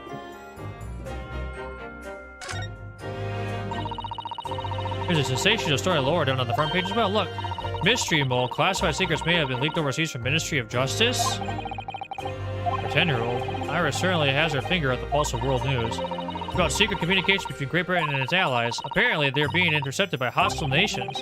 Communications are being intercepted, but how could somebody be doing that? Oh no. Oh no! Don't tell me that the telegram was intercepted and done this. And I mean, I'm pretty sure Susano's going to be in big trouble in the next chapter. We're going to get done with this case. It's going to be like, oh heck, Susano's in trouble. Susano's been kidnapped or something, or I don't even know what happened.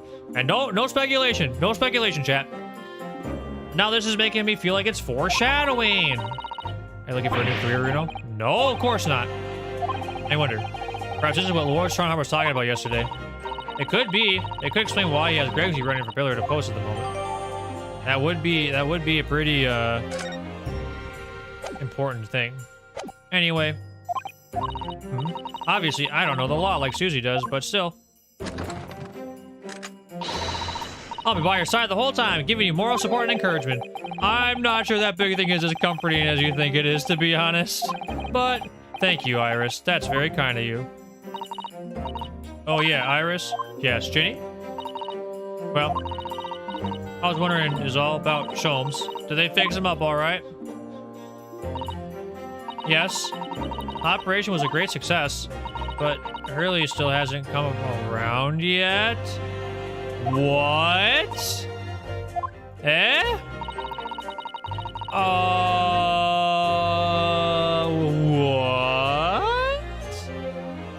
Even though we saw him talking to Susato. Okay, interesting. Send a telegram as soon as he wakes up. Gregson will let us know the moment there's news. Right. No, Susato-san, no, Mr. Sholmes. It's all down to me today to prove that Gina is innocent of this crime. Miss Gina Lestrade, counsel for the defense of trial is about to begin. Please make your way into the courtroom. It's time then. Yes, let's go, Gina. Iris. Lead the way, Bruno. Poor Gina. She's trying to put on a brave face, but I can tell she's worried and scared. I have to believe in her from start to finish. That's the weapon that will secure our victory here.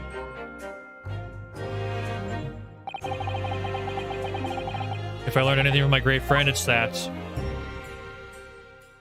Kazuma, based Kazuma.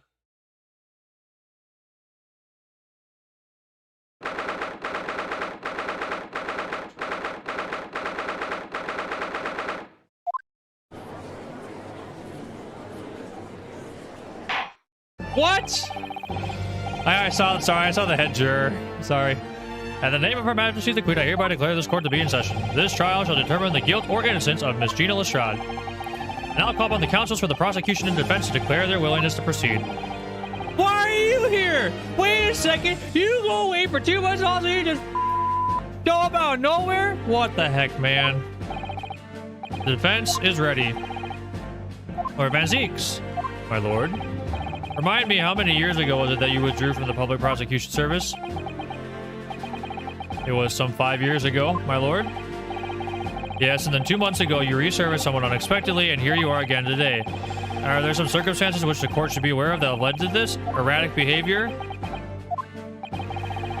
In what one might describe as your former life 5 years past, you dealt exclusively in matters concerned with the highest echelons of society and government. Really? Yet today you choose to try a simple case of burglary and murder. I confess I find it more than a little befuddling, counsel. There are 2 types of person I cannot abide. First is those wealthy scoundrels who hide behind a mask of philanthropy to cheat the public at large. He means Mr. McGilded, who you defended against the Reaper 2 months ago. Yes, I just about managed to work that out. Thank you. Magnus McGilded. If I'd known what a monster he was, I would have never defended him.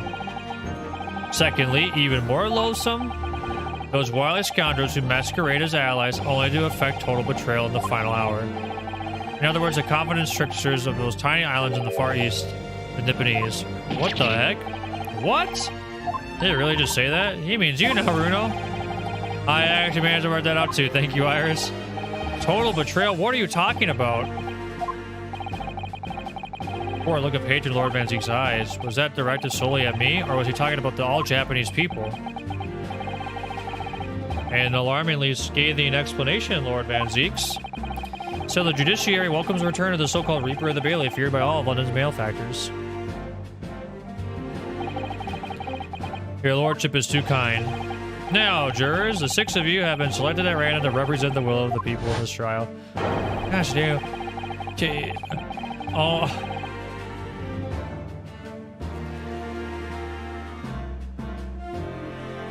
What? Okay. What the is going on here? Former lieutenant in the British Army here, don't you know? Chaps like me were born ready. Clean crockery, clean cutlery, and a clean conscience. His lordship's motto is very appropriate here, I think. Everything will be stereoscopic in the future. Absolutely everything. I'm ready for it. Oh boy. I don't understand it. I can't have left it in there. That's not possible, but could I have? Women in indispensable in society, stop. Female-centric future awaits. Stop. Wait, what? Why are you here? Good day. I am visiting London for sightseeing. I would like to take bus to Crystal Tower, please. That's wait, that's the like terrorist dude from the second.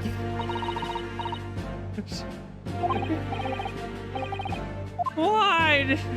It's just really trying to recognize these jurors. Almost all of them, in fact.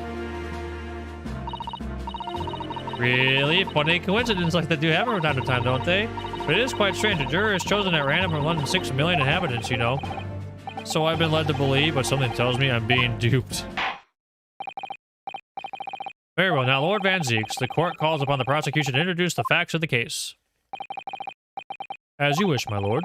Allow me to begin with a word of warning to the ladies and gentlemen of the jury. In short, there has never been a more self-evident case of cold-blooded murder. The victim, Mr. Pop Windabank, proprietor of a pawn shop of Baker Street, was shot from behind and died instantly. The prosecution presents its photographic print of the crime scene. As the court will observe, there is a single bullet wound, well, just below the gentleman's left shoulder. The evidence suggests that the bullet pierced the man's heart, resulting in near instant death. Moving on to the findings of Scotland Yard's coroner, his report states that the bullet entered the body on a rising diagonal trajectory. What's that supposed to tell us? It means the victim was likely shot by someone significantly shorter in height than himself. Someone like the accused, and you might say. Oh. The prosecution wishes to present the autopsy report of the crime scene photograph as evidence, my lord. Indeed, the court accepts. Hand them to the bailiff, please.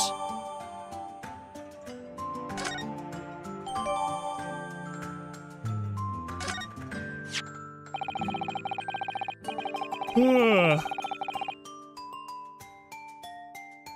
now ask the court to turn its attention to this plan of the establishment where the incident occurred. The proprietor was found in the storeroom where the kept articles pawned to him. A windowless room with a single point of entry, a door to the main shop that was found locked. In this sealed chamber, there were only 2 persons present. The victim, Mr. Windabank, and the accused. It may further interest the court to know that when the accused was discovered at the scene, she had in her hand the gun used to fire the fatal bullet. Well, that's that then, isn't it? Nothing more to say. Isn't that grubby little girl a pickpocket anyway? She's one of those flipping drabs that live in the slums in the East End. Oh well, it was only a matter of time before she got blood on her hands then. What are the jurors waiting for? The girl's guilty as hell. We can't jump to conclusions here. We mustn't assume her guilt just because of what she has to do to survive.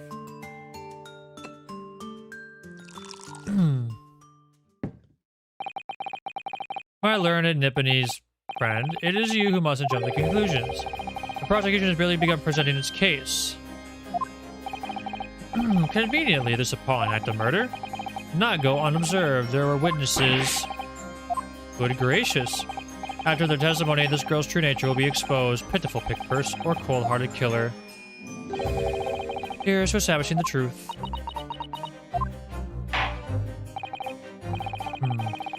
The court will take the foreplane and firearm into evidence. Hand them to the bailiff, please, Lord Van Zeeks. At once, my lord.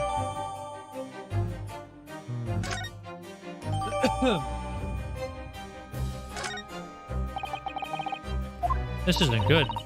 I feel like the moon in here has turned very gloomy all of a sudden, Bruno. I think that's because it has.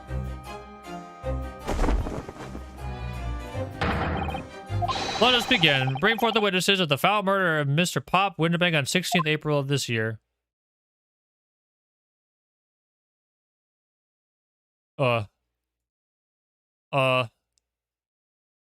Those who are definitely in the shop. Witnesses, say your names and occupation with the court. Name's Nash Skulkin. Occupation is baddie, professional baddie. Name's Ringo Skulkin. Occupation is same as him. Tobias Gregson, Scotland Yard Inspector. That's right. We're what they call the Three Skulvin Brothers.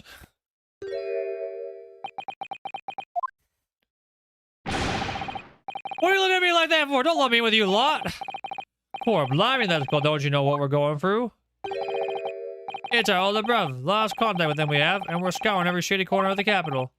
And then last night we came across you, the very spit of the bloke. Ain't that right, Ringo? He is, Nash, he is. The very spit of him. So I decided that what was we going to do? He's going to call you Big Bro Skulky. Come on, leave it out, you two. Skulky, Skulkin. That's before he's run out of chips. Well then, Inspector Skulky Gregson. Begging your pardon, my lord, but the name's Tobias. What I would like to know, Inspector, is what you are doing in the witness stand. The Skulkin brothers are currently under arrest, my lord, on suspicion of theft. These are they, these three? No, my lord, begging your pardon, but please don't lump me in with this lot. 2 nights ago, these two brothers illegally entered an establishment with intent to burgle. And in the course of their nefarious activities, they became embroiled in a far more sinister crime. By Jove, you mean to say what an extraordinary coincidence. Indeed, my lord. While attempting to burglarize a pawnbroker, they witnessed the proprietor's murder.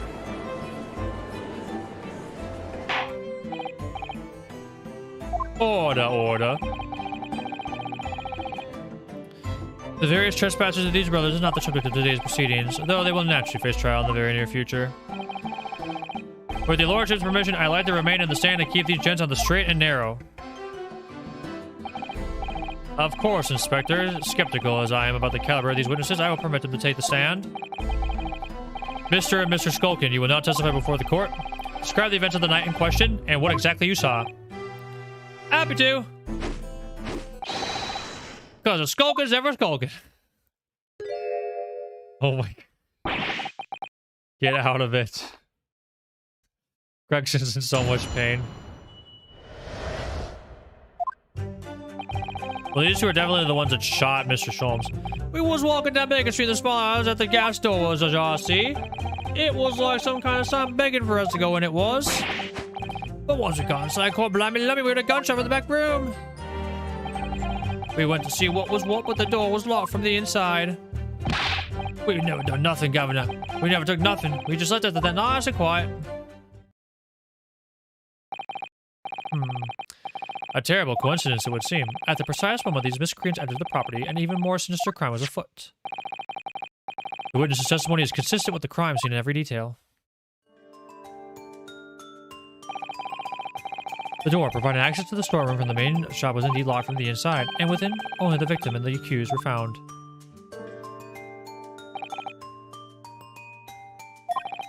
I must say, it does appear to be an overwhelmingly simple case. Still, the defense may cross-examine the witnesses now, of course. Counsel, if you please. Counsel? Yes. What's the matter, Bruno? Sorry, I was just stunned into silence for a minute by the blatant lies being told by the pair in the stand. I know that's all nonsense because I saw it with my own eyes. Just expose our testimony for the pack of lies it is.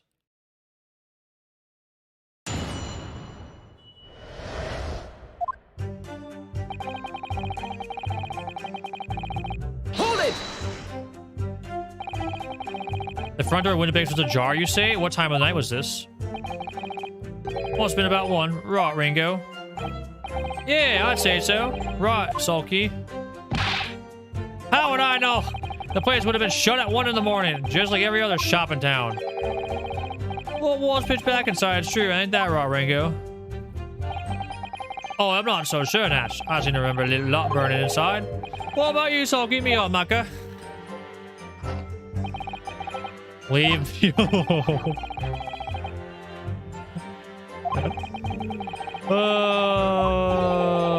And when these gentlemen ventured into the open establishment, the accused Miss Gina Lestrade already had the muzzle of her gun trained on the unfortunate victim. That is pure conjecture. Ha. Perhaps. But it changes nothing. These brothers inadvertently wandered into the middle of a cold-blooded murder, simply because they found the door of the victim's establishment open and ventured inside.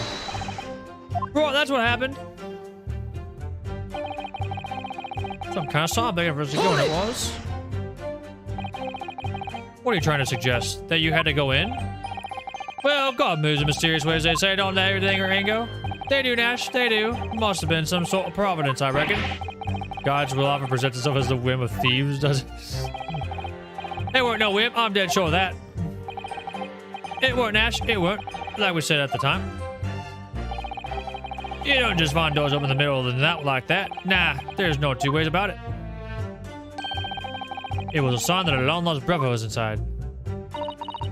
They're not very good liars, are they? Well, you can't deny it. It lets a bloke what looks like a bruv.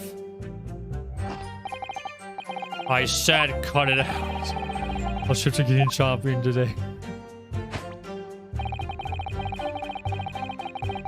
Hold it! A gunshot, you say? Just the one. Are you sure about that? Yep, just the one, Governor. I can swear to that. It was, Nat. It was. Ain't that right, bruv?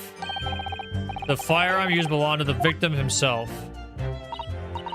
Yes, Mr. Winterberg always used to leave a gun lying around on the counter. I remember.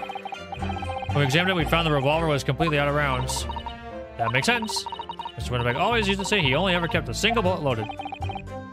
That's true. I remember him saying that as well. So we can say with considerable certainty that only a single round was discharged when the firearm used as the murder weapon. What about the calendar?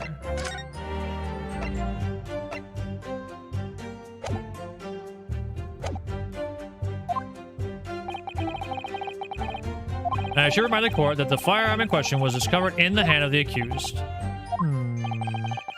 Wonderful. No, but there's a discrepancy there. Windows he was what, but the door was locked from the inside.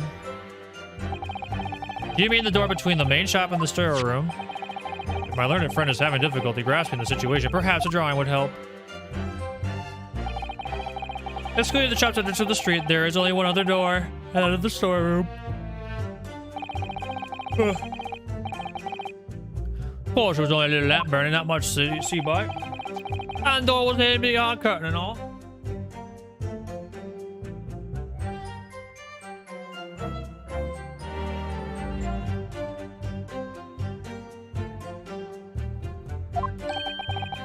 That's right.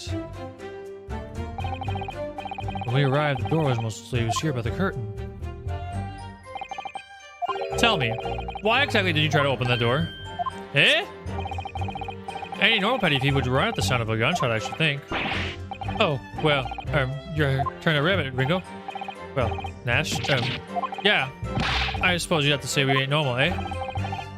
Broadly speaking, humans respond in one of two ways on hearing a gunshot or scream. The timid flee, gripped by fear, while the courageous investigate to see if they might help.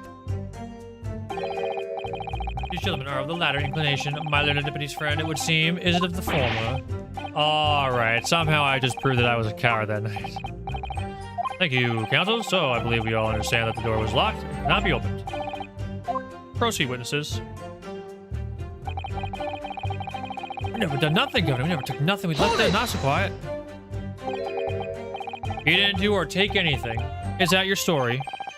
Well, it was bedtime soon as weren't it? It was, Nash, it was. Didn't even have time to pull me dukes out of my Lucy lockets. So no time to take your hands out of your pockets, you just left. Nice and quietly, you say. That's right, Governor. Nothing we hate more than violence. He's of nibblers we are, not bludgers. We are, Nash, we are. Never even pulled me dukes out of me Lucy lockets. So you're clearly like us to believe. Eh? Come again? As you fled from the pawnbrokers that night, did you not run into anyone else? And did you not fire a gun at that person? Huh? Saints alive, they fired a gun, you say? Ah! Blimey, Governor. You ain't telling us it was you in the doorway. It was. Why the bleeding Nora? Didn't you mention that before? You were armed with a gun. And as you fled the scene, you fired that gun at London's greatest detective, Herlock Sholmes. They shot the great Mr. Sholmes? I did hear that, actually. There was a rumor he'd been rushed to the hospital. Great Sholmes, that's beyond the pale. On the night in question, this pair were arrested by the police within minutes of the discovery of the crime scene. Their suspicious countenance rapidly gave them away. And when searched, a firearm was indeed found in their possession. Furthermore, the barrel shows signs of a shot having been fired from it. The prosecution invites his lordship to examine the firearm recovered from these brothers. Yes, indeed, remnants of powder around the muzzle, as you say, counsel. The court will hold this weapon as evidence.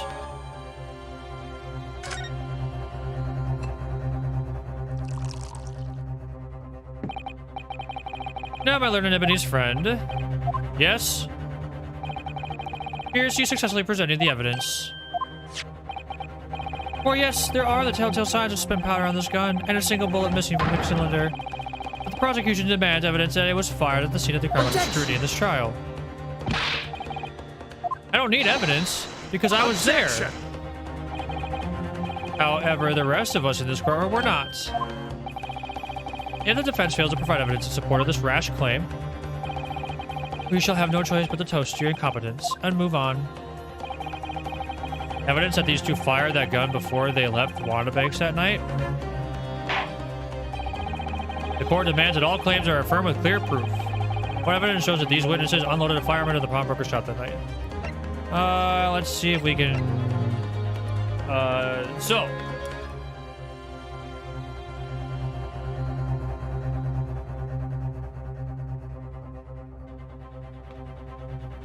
Thank you, Kirby, for keeping the streamer hydrated.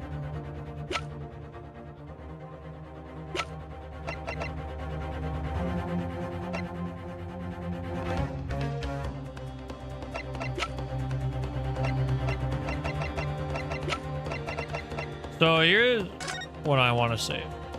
I want to say this is what I want to present. I think it's the bullet, but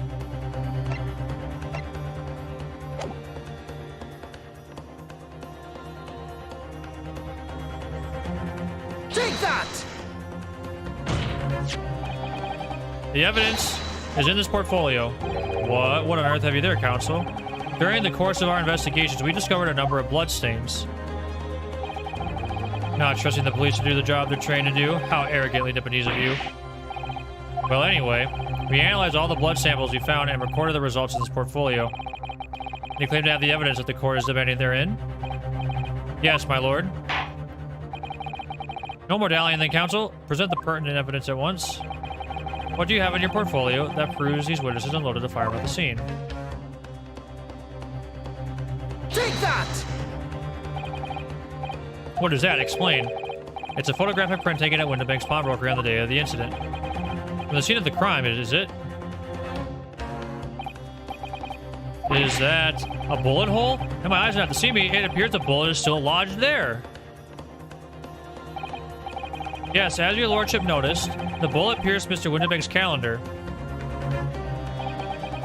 The date shown being the 16th of April, the very day of the pawnbroker's death. The incident occurred at 1 hour after midnight. This indicates that a separate shot had been fired sometime after the calendar had been set up to the 16th. That's right. And while it isn't irrefutable, the defense believes this is the credible evidence that the witness did fire a round from their gun in the pawnbrokers that night. Ah!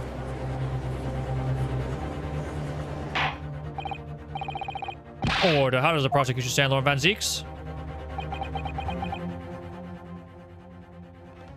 Let's see, where is he going to throw it? If that is the direction my learned friend wishes to take, the prosecution has no objection. What? You'll forgive me for flinging my hollow chalice in disgust at the repugnancy it exposes. He's probably going to take the claim that, okay, they did shoot, but they didn't shoot the victim. Or they didn't shoot the person. They didn't shoot Windibank. On the night in question, these brothers entered the pawnbroker illegally. And like the bold baddies they claimed to be, opened fire on the new arrivals before fleeing back into the street. Take it easy, governor. You're going to land us in the soup. We had a deal. You weren't going to get into them details. Tell him, Sulky. Get the bloke straight.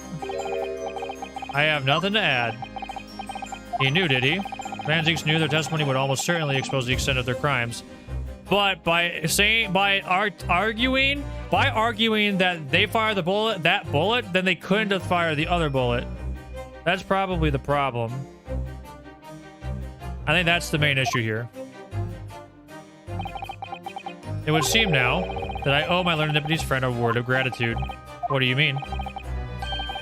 What I mean is that you have helpfully confirmed an important fact. What fact do you refer, Lord Van Zieks? As has been established, at the point of their arrest, a single shot had been fired from the brothers' gun.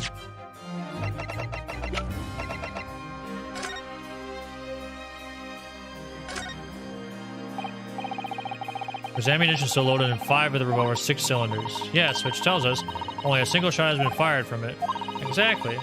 Well, that hit Hurley, in fact, isn't it? Yes, it happened almost as soon as we walked through Windibank's door.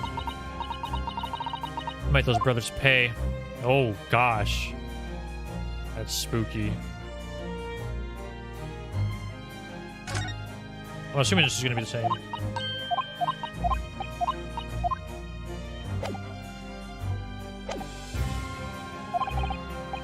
However, if that shot found its target in Mr. Sholmes, then clearly these witnesses cannot be accused of the fatal shooting of the proprietor and victim. In other words, these two men have no material connection to the murder of Mr. Windibank at all. That's it.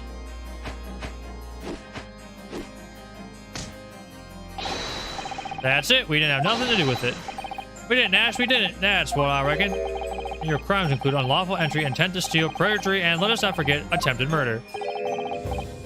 Quite a catalog, eh, fellas? We're in for it now, bruv. Now then, let us take a moment to consider the aforementioned great detective, Mr. Herlock Sholmes. It would seem that the man patronized the pawnbrokers in question somewhat regularly. Where's he going with this? Mr. Sholmes appears to take pleasure in tinkering with the eccentric machinery. Eccentric? Says who? Not me. Don't give me that look. He installed a pair of machines like this one at the victim's shop. That's right. That's one of Hurley's red-handed recorders. What is that, Counsel? It has the appearance of a photographic contraption. As your lordship has surmised, there is indeed a camera attached to a small timing device. Every half an hour, it automatically photographs the interior of the establishment. The idea being that if a thief were to break into the shop, he would be caught red-handed. The prosecution has obtained the photographs taken by the device in the night in question.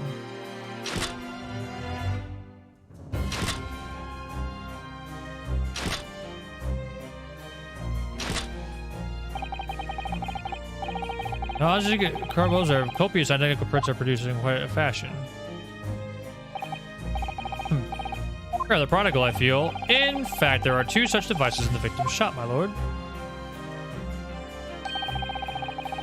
I may refer to the core of the plan of the premises. The respective positions are here and here.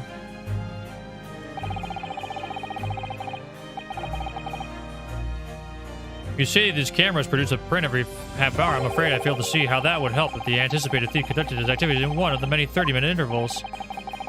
One can only pray that the would-be criminal lingers, my lord. On the night in question, the witnesses currently in the stand were not caught on camera. That's a bit of friar talk, eh, bruv? Lady Luggaloves is skulking. Witnesses, at what time did your trespassing begin? Eh? Must have been just after 1. Right, bruv? Must have been, Nash. Must have been, yeah. Just gone 1.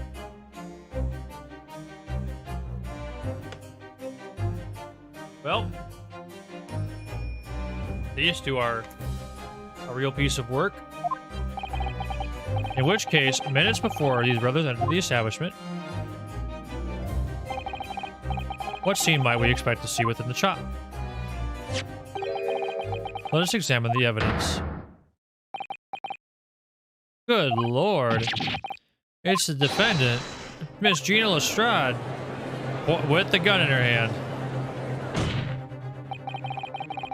As the court can clearly see.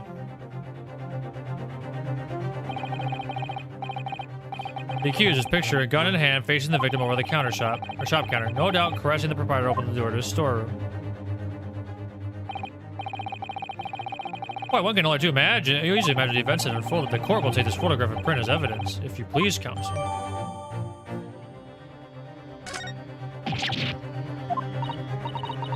I don't believe it, Ginny. In short, the accused is the only person who could possibly have killed Mr. Winterbank.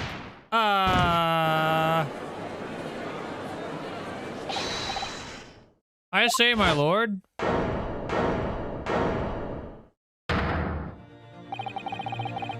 Wonder if I might put in a word at this point. Go ahead, Mr. Foreman. Took a badly bullet to the knee in the Battle of Maiwan, 1880, don't you know? Decorated for it and all, but forced to retire from service, sadly. Of course, a medal can never outshine the exploits of Chad. Oh, this is the 20th century, my bad. Yes, Mr. Foreman, and what exactly is your point? Carried on the battle after retirement, you see, the battle of daily life, if you like. And here I am now leading this small squadron, 6 men, all good and true. Well done together, you brought my words, one for all and all for one. What the heck? Ladies and gentlemen of the jury have reached agreement, have they? Is that what we are to understand? Well, Mr. Foreman, is that correct? In a manner of speaking, yes. That is the Garrett squadron's position, sir. What? No, it's too soon to make a judgment here. Stand up over the court, men on the double. His lordship insists on a promptitude at all times, and that goes for making decisions, too. I think if I find the truth as clear as day now, I could reach out and touch it. I wouldn't have left it in there. I just wouldn't. No, honestly, I can't actually remember. Situation clear, stop. No room for doubt, stop. Truth, no, undeniable, stop. I am very sorry for brothers. They are unlucky. Very well. Wait, what if he's the long-lost brother? The sixth juror. That would be insane. Announce your considered verdict. Guilty. Guilty. Wow, what a shock. Everyone Guilty. thinks we're guilty. Guilty. Oh my gosh. Yeah, I would have never guessed.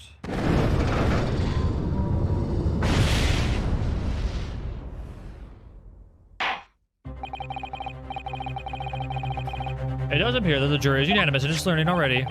That photograph, it must be definitive evidence that Gregson mentioned. But Ginny didn't shoot him. No, of course not. My lord, the defense wishes to assert right to a summation examination. Very well, the court grants permission. So you refuse to admit defeat again. How unsurprising. We shall proceed immediately with the summation examination. Mr. Foreman, are all members of the jury ready? Absolutely, sir. All ready for action, my chaps. Very good. Ladies and gentlemen of the jury, you will reach explain on what grounds you have determined the defendant is guilty. Oh boy.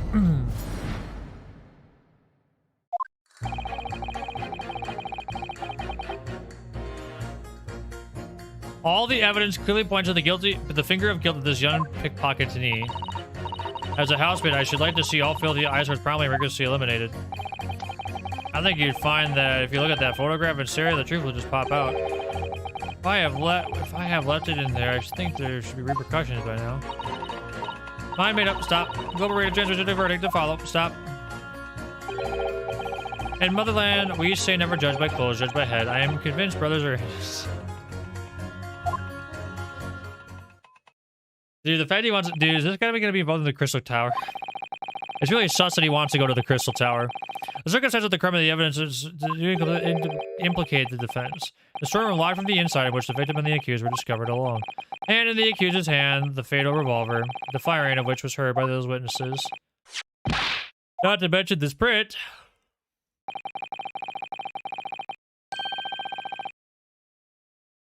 Take it from a chap who's seen action in the battlefield. That young girl's on the verge of pulling the bally trigger. Thanks a lot, Mr. Sholmes. Oh dear, Hurley's cameras were supposed to help. not hinder. I'm afraid I think you have an uphill struggle ahead of you. Gina didn't shoot Mr. Windibank. Which means more to the situation than we've yet to see. Agreed. You have the floor, counsel. Proceed with the summation examination.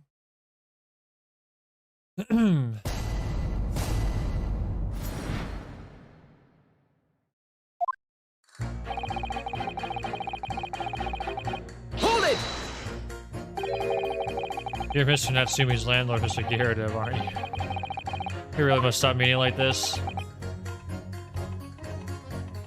Oh, what happened? Oh, you're that lawyer chap. Well, there's a tearing up for the books. Yes, rather a turbulent time we had back then. Some extraordinary events took place at your house, that's for sure. Luckily, Mr. Sholmes and I were able to get to the bottom of it all. I think we did a rather lot for you, didn't we? I mean, obviously, I wouldn't be suggesting that, therefore you should change your lane. What the... What the heck, bro? Alright, hold up. Cloud just moved out and I couldn't get a ballet, so we'll take up the tendencies. Oh? I haven't had the heart to break the news of Joni yet. Bad enough that old girl just clapped up. Yes, can't be denied. You did do rather a lot, but not for us, that's for dash certain. Of course.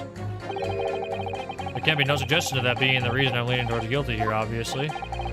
Obviously. Honestly, I really wish you'd pay more attention to the trial and less to jury number 2.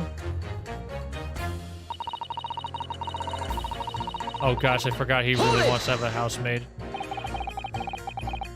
Polishing the bench, I see again. The maid's work is never done, and a blemish must remain. What exactly do you mean by filthy eyesores? On my way to market or his lordship, I had to pass through the East End. The place is full of beggars, pick purses, and crossmen, the scum of the earth. A little harsh, perhaps? Let me be plain. If it were up to me, all those backstones would be made spick and span or eradicated.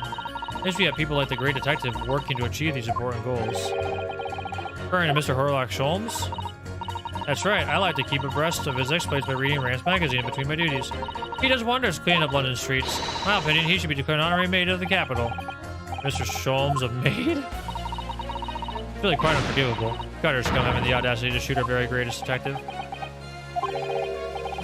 Minor detail, it was the 2 brothers in the stand who shot Mr. Sholmes, not the defendant.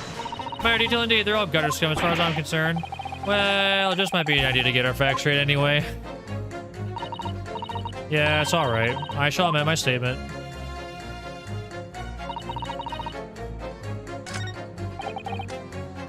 Hold it! What do you mean look at the photograph in stereo?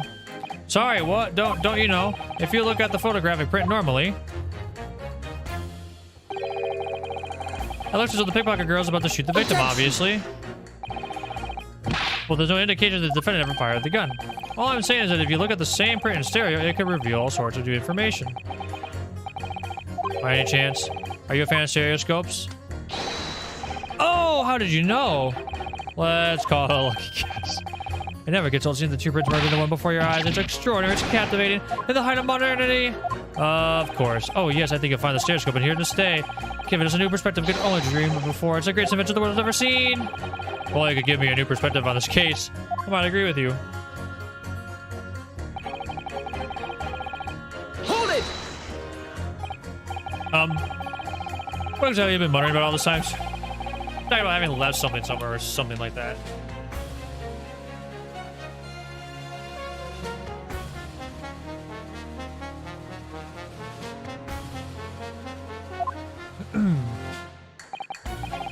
So sorry. As you can probably tell, I'm a surgeon. A surgeon? That totally passed me by. Of course, people conducting surgery in this country aren't considered to be doctors. Oh, no. Even though me and my kind are at the forefront of medical science of real brain in the field. So what is it that you think you've left behind? Well, that's a little embarrassing, to be honest. You see, I was operating on someone yesterday. Probably, Mr. Sholmes. Same thing when they had to me, but when I'd finished the procedure, I couldn't find my scalpel anywhere. What? Surely not. Taylor, surely not, you say to yourself, don't you? Worrying, isn't it? That's what had been troubling me this whole time. Could I really have left my scalpel inside the fellow's belly? No, of course I couldn't. So there you have it. Like I said, a little embarrassing, really. That's one way of putting it. The other is manslaughter. That's exactly my concern, and seeing as this case appears to be all but sewn up, I need to focus on trying to remember exactly what I've sewn up elsewhere. Now, I'm sure I made sure everything was back as it should be. Well, as sure as you can be without being sure. I'm sure you need to be more sure. All right, this scalpel, this guy operated on Mr. Sholmes. The scalpel's going to have his blood. That's going to reveal the truth about the blood on the thing. Hold it! Sorry, radio transmission? What do you mean? Are you from the Far East? Stop. Yes, from the Empire of Japan. All communication with Far Eastern nations used to take place by mail. Royal Mail steamers take more than a month to complete the journey.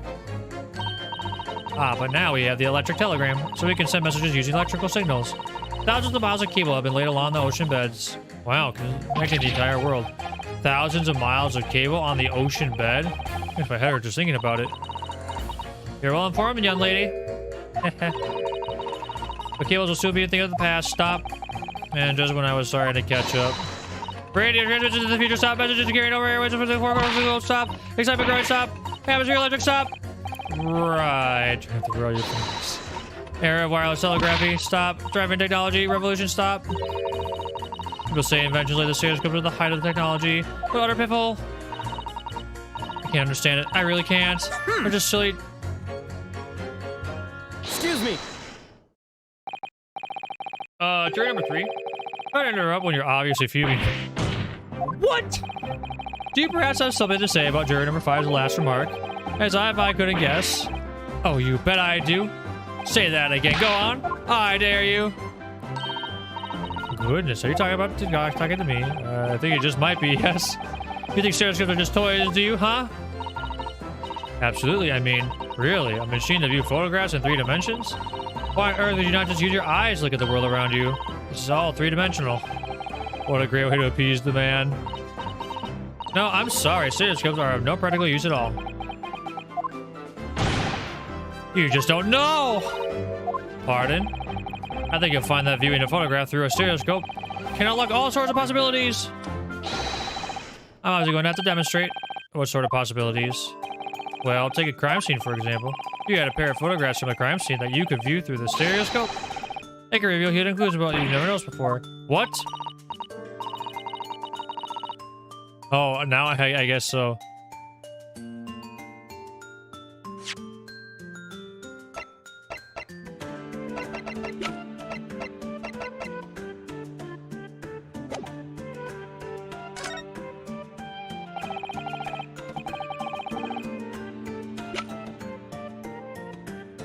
Take that! Jury number 3.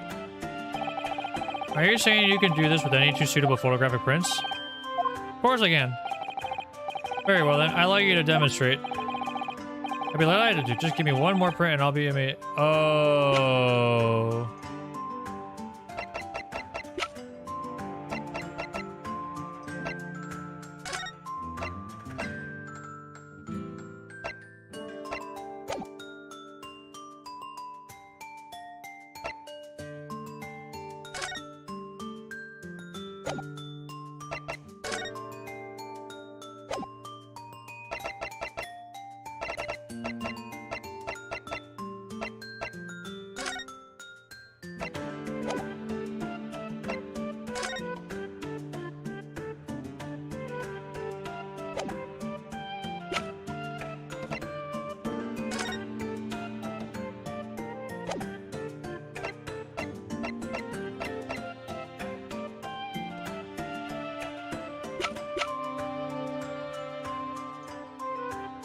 I don't have another picture here. Let's go back.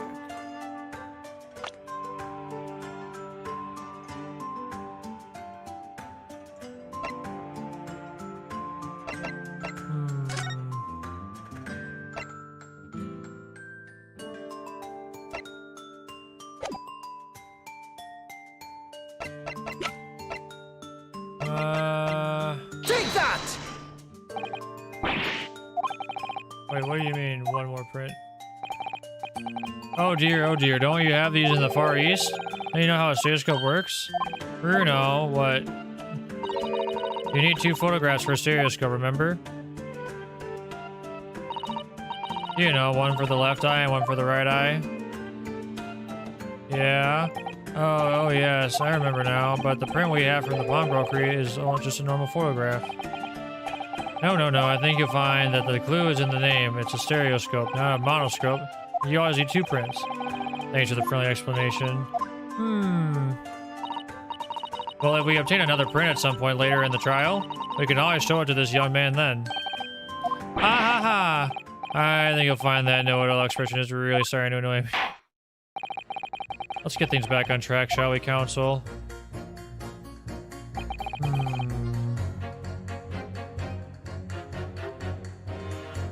Hold it! So you don't know unless you try. Oh, I see. I'm sorry. Take that!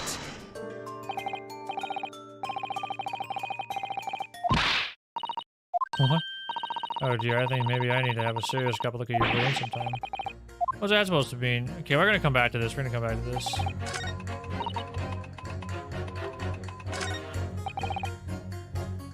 Hold it! Please tell me you're not a villain. The Russian revolutionary. Revolutionary? I believe there is such a rumor. It's just a rumor. As you see, I have unfortunate appearance. I look like a vicious criminal. Your words, not mine. Just want to point that out. People call me revolutionary, murderer, autocrat. And which glove fits? Good day. I am visiting London for sightseeing. I would like to take bus to Crystal Tower, please. Right, that didn't sound staged at all. Forgive me for having my doubts. We treat it like vicious criminal all the time. It is very painful. People do not realize. That's much sympathies for these brothers. People say they're criminals only because of how they look. Skulkin brothers? Maybe they went inside pawnbroker shop. They have done nothing wrong. That's all I want to say. Skulkin brothers did nothing wrong that night? Alright, well, first of all, that's one not so little misunderstanding I'll need to clear up straight away. Tell me something, Iris. What is it, Bruno? The jurors are chosen at random from the inhabitants of London town, aren't they? Yes, it's amazing, isn't it? In that case, how is it that there's a Russian tourist sitting among them who looks for all the world like a revolutionary? I wish I knew. If I can't change the minds of the people for more than half of the 6 jurors, the trial will be over. We know that Ginny would never shoot anyone. Yes, so we need to find contradictions of what these jurors are saying and pit them against each other. Must be ready to go to whatever lengths I have to convince them of Gina's innocence.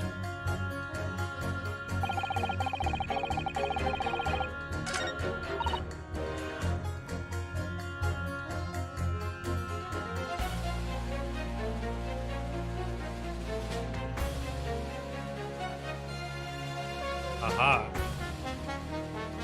I think I understand one of the pits. Brothers are innocent. Brothers should be. Brothers are scum. Well, I want to press this statement real quick. I agree with you. The shooting of Mr. Sholmes was an unforgivable act. But the purpose of this trial is to determine who shot the pawnbroker, Mr. Windibank. I'm afraid you're splitting hairs, sir. Oh, I didn't mean to do that. Sorry. Whether it was the thieves or the pick purse, it was still gutter trash that shot the pawnbroker in the end. Filth that should be cleaned up and eradicated, in my considered opinion. Thanks so much for sharing. Changing this maid's mind isn't going to be easy. Bruno, it was one of those 2 brothers that shot Hurley, wasn't it? Yes, without question. Well then, I'll never forgive them. Oh, Iris. Perhaps we can use this maid's statement to help us somehow. Do you think? Maybe. Let's listen carefully to what each juror has to say first.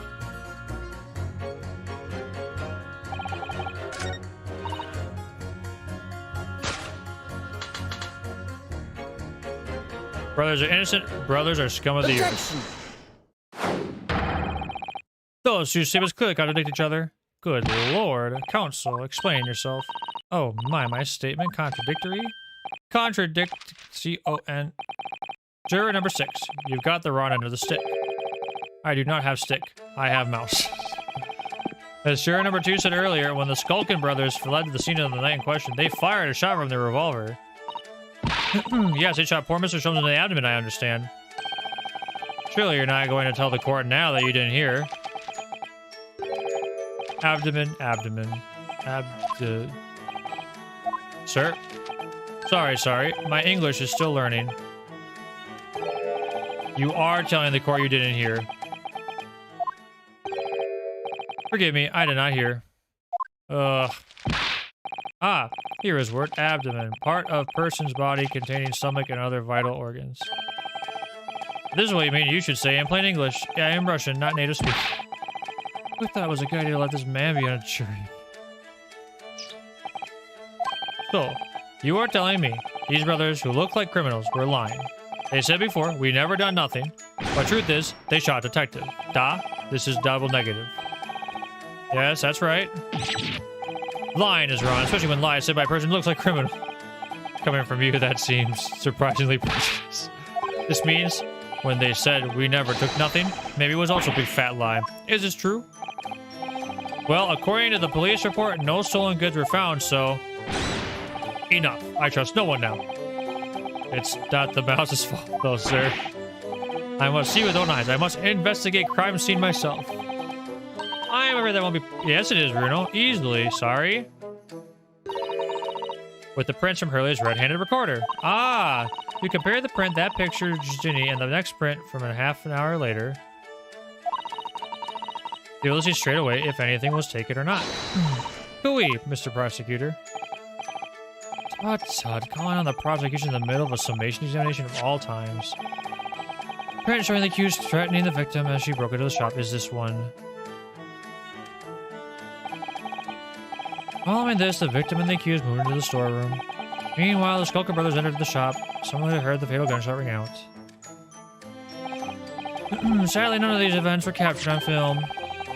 This is the print produced by the camera half an hour later, after the brothers' flight.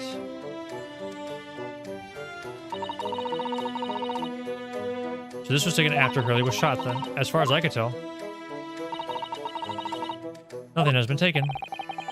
It does seem to be the case. I didn't notice anything that's obviously missing in the second print. So, brothers who look like criminals told only one lie. They shot man, but they stole nothing. It would seem so, yes? Good. No, not good. You were right. I did not understand the situation. I know brothers have lied. I think it's very important to continue a trial.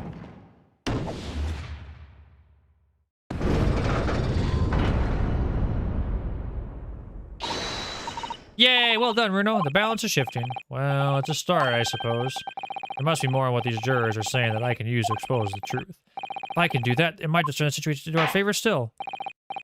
Thank you, counsel. Continue with the summation examination. Kelly had a new photograph print under the bailiff to be filed as evidence. Another print in the court record. I wonder if it could make use of that.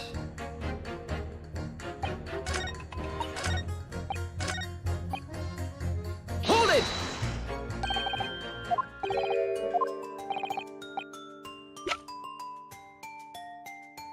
Take that! All right, then, juror number 3. Are you saying you can do this with any 2 suitable photographic prints? Of course I can.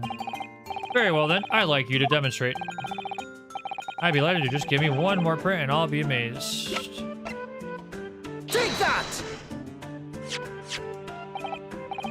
All right, these 2 prints were both taken with the same camera in Windibanks on the night in question. Yes, I see it. Tell me, Mr. Lawyer. Do you know how stereographic images work? Do you understand the principle? Well, I think so. I did have a lesson only yesterday. Left and right images need to be the same, only with a slight shift in the positions of some objects. And when your brain merges the 2 images together inside your head, it notices the shift as it were depth.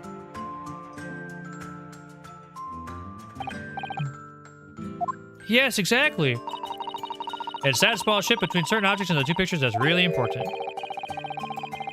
So what happens if you use the 2 photographs that are exactly the same then? No, obviously that wouldn't work at all. Not for seeing the scene 3-dimensionally anyway. Oh, of course. Now I see. Ah, I think the young girl has discovered the secret. I have.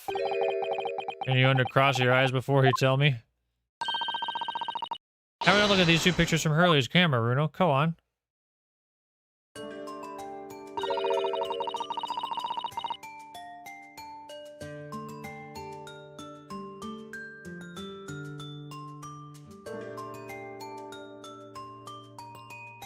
Oh, it's the lamp. Yes, you can see this. Sorry, it's set straight away, but now look at the picture in 3 dimensions. All right, I'll give it a go. So to start with, you have to cross your eyes and then try to make the 2 pictures overlap exactly. I can't do that well. Crossing my eyes and make the quill pen to each picture overlap. Wait. Well, did you manage to see it properly, Runo? Not really. I need help. I'm just not very good at this. That's the trouble. Oh, don't worry. I have just a thing. Happened to bring it with me. A portable stereoscope. I know I mentioned this yesterday, but if you've had that contraption with you from the outside, you could have saved me staring at Mr. Window-banging Gina like I hate them all the time. And if you remember, I said in reply that it's much more satisfying to be able to see the effect with your own eyes. Anyway, why don't we try using the helpful little aid now? When you cross your eyes, you can kind of make the images blur and then get them to line up. But what? So you're essentially you're trying to.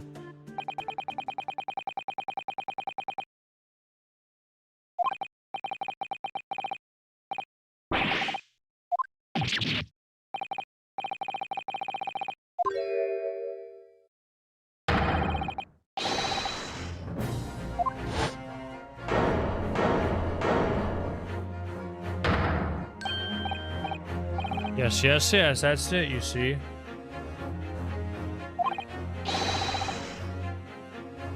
I don't know, Fro. I mean, I did watch the game. I didn't really watch it close enough to know what the rest were freaking it. The other amazing power, seriously, other amazing power. Someone going to explain this? Black magic?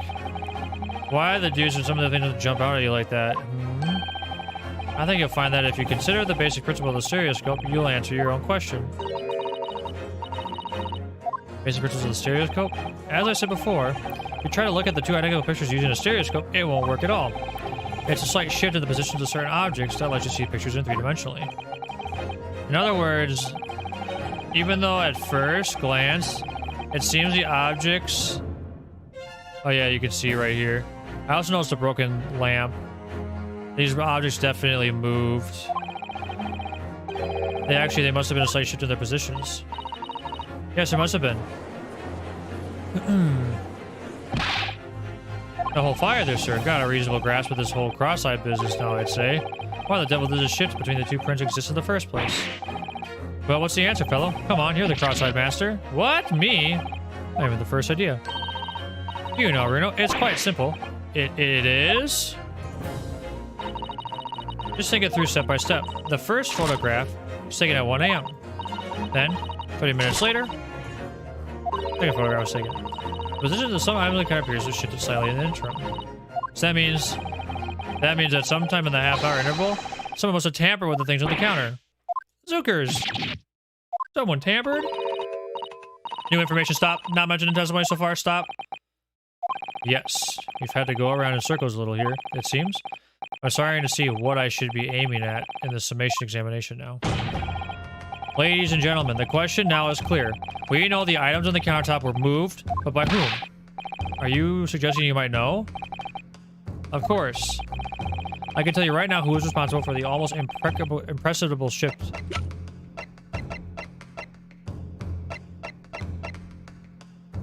Take that! There's a witness is currently in the stand, the Skulkin brothers. Wait. This does not agree with what brothers said in testimony before. They said they did not even have time to pull dukes from Lucy lockets. My phrasebook says dukes is meaning hands and Lucy lockets is meaning pockets. What is this, another lie? Is this what you are saying?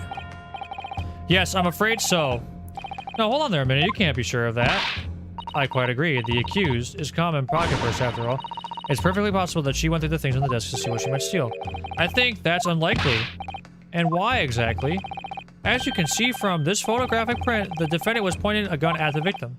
It would seem, as my learned friend indicated, that she was coercing Mr. Winterberg to open the storeroom door. In other words, Miss Lestrade is interestingly within the storeroom, not in the main shop, giving her no reason to touch anything on the counter. All of which points to one thing. The Skulker brothers have omitted key facts in their testimony. The accuser of the pick purse coming to cut her trash. Why look any further for the wrongdoer here? Because the Skulker brothers are thieves, madam. No better, in fact, worse than a prick purse. I believe that these brothers were looking for something on the victim's counter that night. Ladies and gentlemen of the jury, if you would condemn the defendant on the grounds that she's a pickpocket, would it not at least be right and proper to thoroughly scrutinize testimony given against her by two thieves? Well said. I, for one, would like to hear more from that shady pair. Oh my gosh. That caught me off guard. Using his head. Can you all see now? I think if my stereoscopes aren't playthings, you see their extraordinary potential firsthand.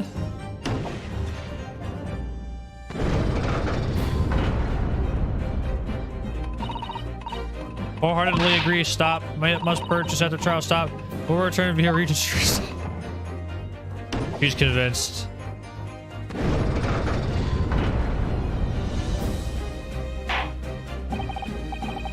Well, it would seem this trial has yet to run its course. Ladies and gentlemen of the jury have declared their inclinations via the mighty scales of justice. I hereby call this examination to conclusion with the balance altered in the defendant's favor. 2 lean guilty, 4 lean not guilty. Accordingly, the jury is without consensus. And I order this trial to continue. Yay, well done. Oh, by the way, what? You should hold on to this, Runo. You'll never know when it might come useful. Alright, so one trial would be unusual, surely, but alright. Or Vanzeeks. You will instruct the witness. The court demands additional testimony from them. I'm sure it won't spoil the bouquet to do so, my lord.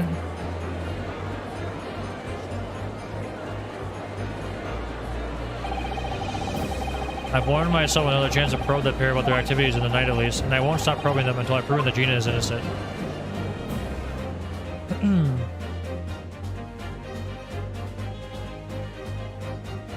Oh, dang. To be continued already? Do I keep going?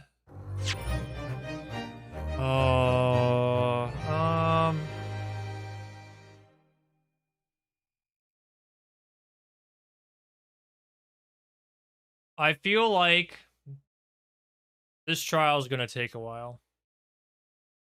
And so I think it will be best to split this into 3 episodes. Which means we are going to end. Gina's innocent. We believe her. But how can we convince the rest of the court of this? These brothers are very shady. They did shoot Mr. Sholmes, but did they also shoot Mr. Winterberg? What happened with Gina anyway? What is going on? We'll have to find out next time on Great Ace Attorney. Thank you guys so much for watching. Hope you enjoyed the episode and have a fantastic rest of your evening.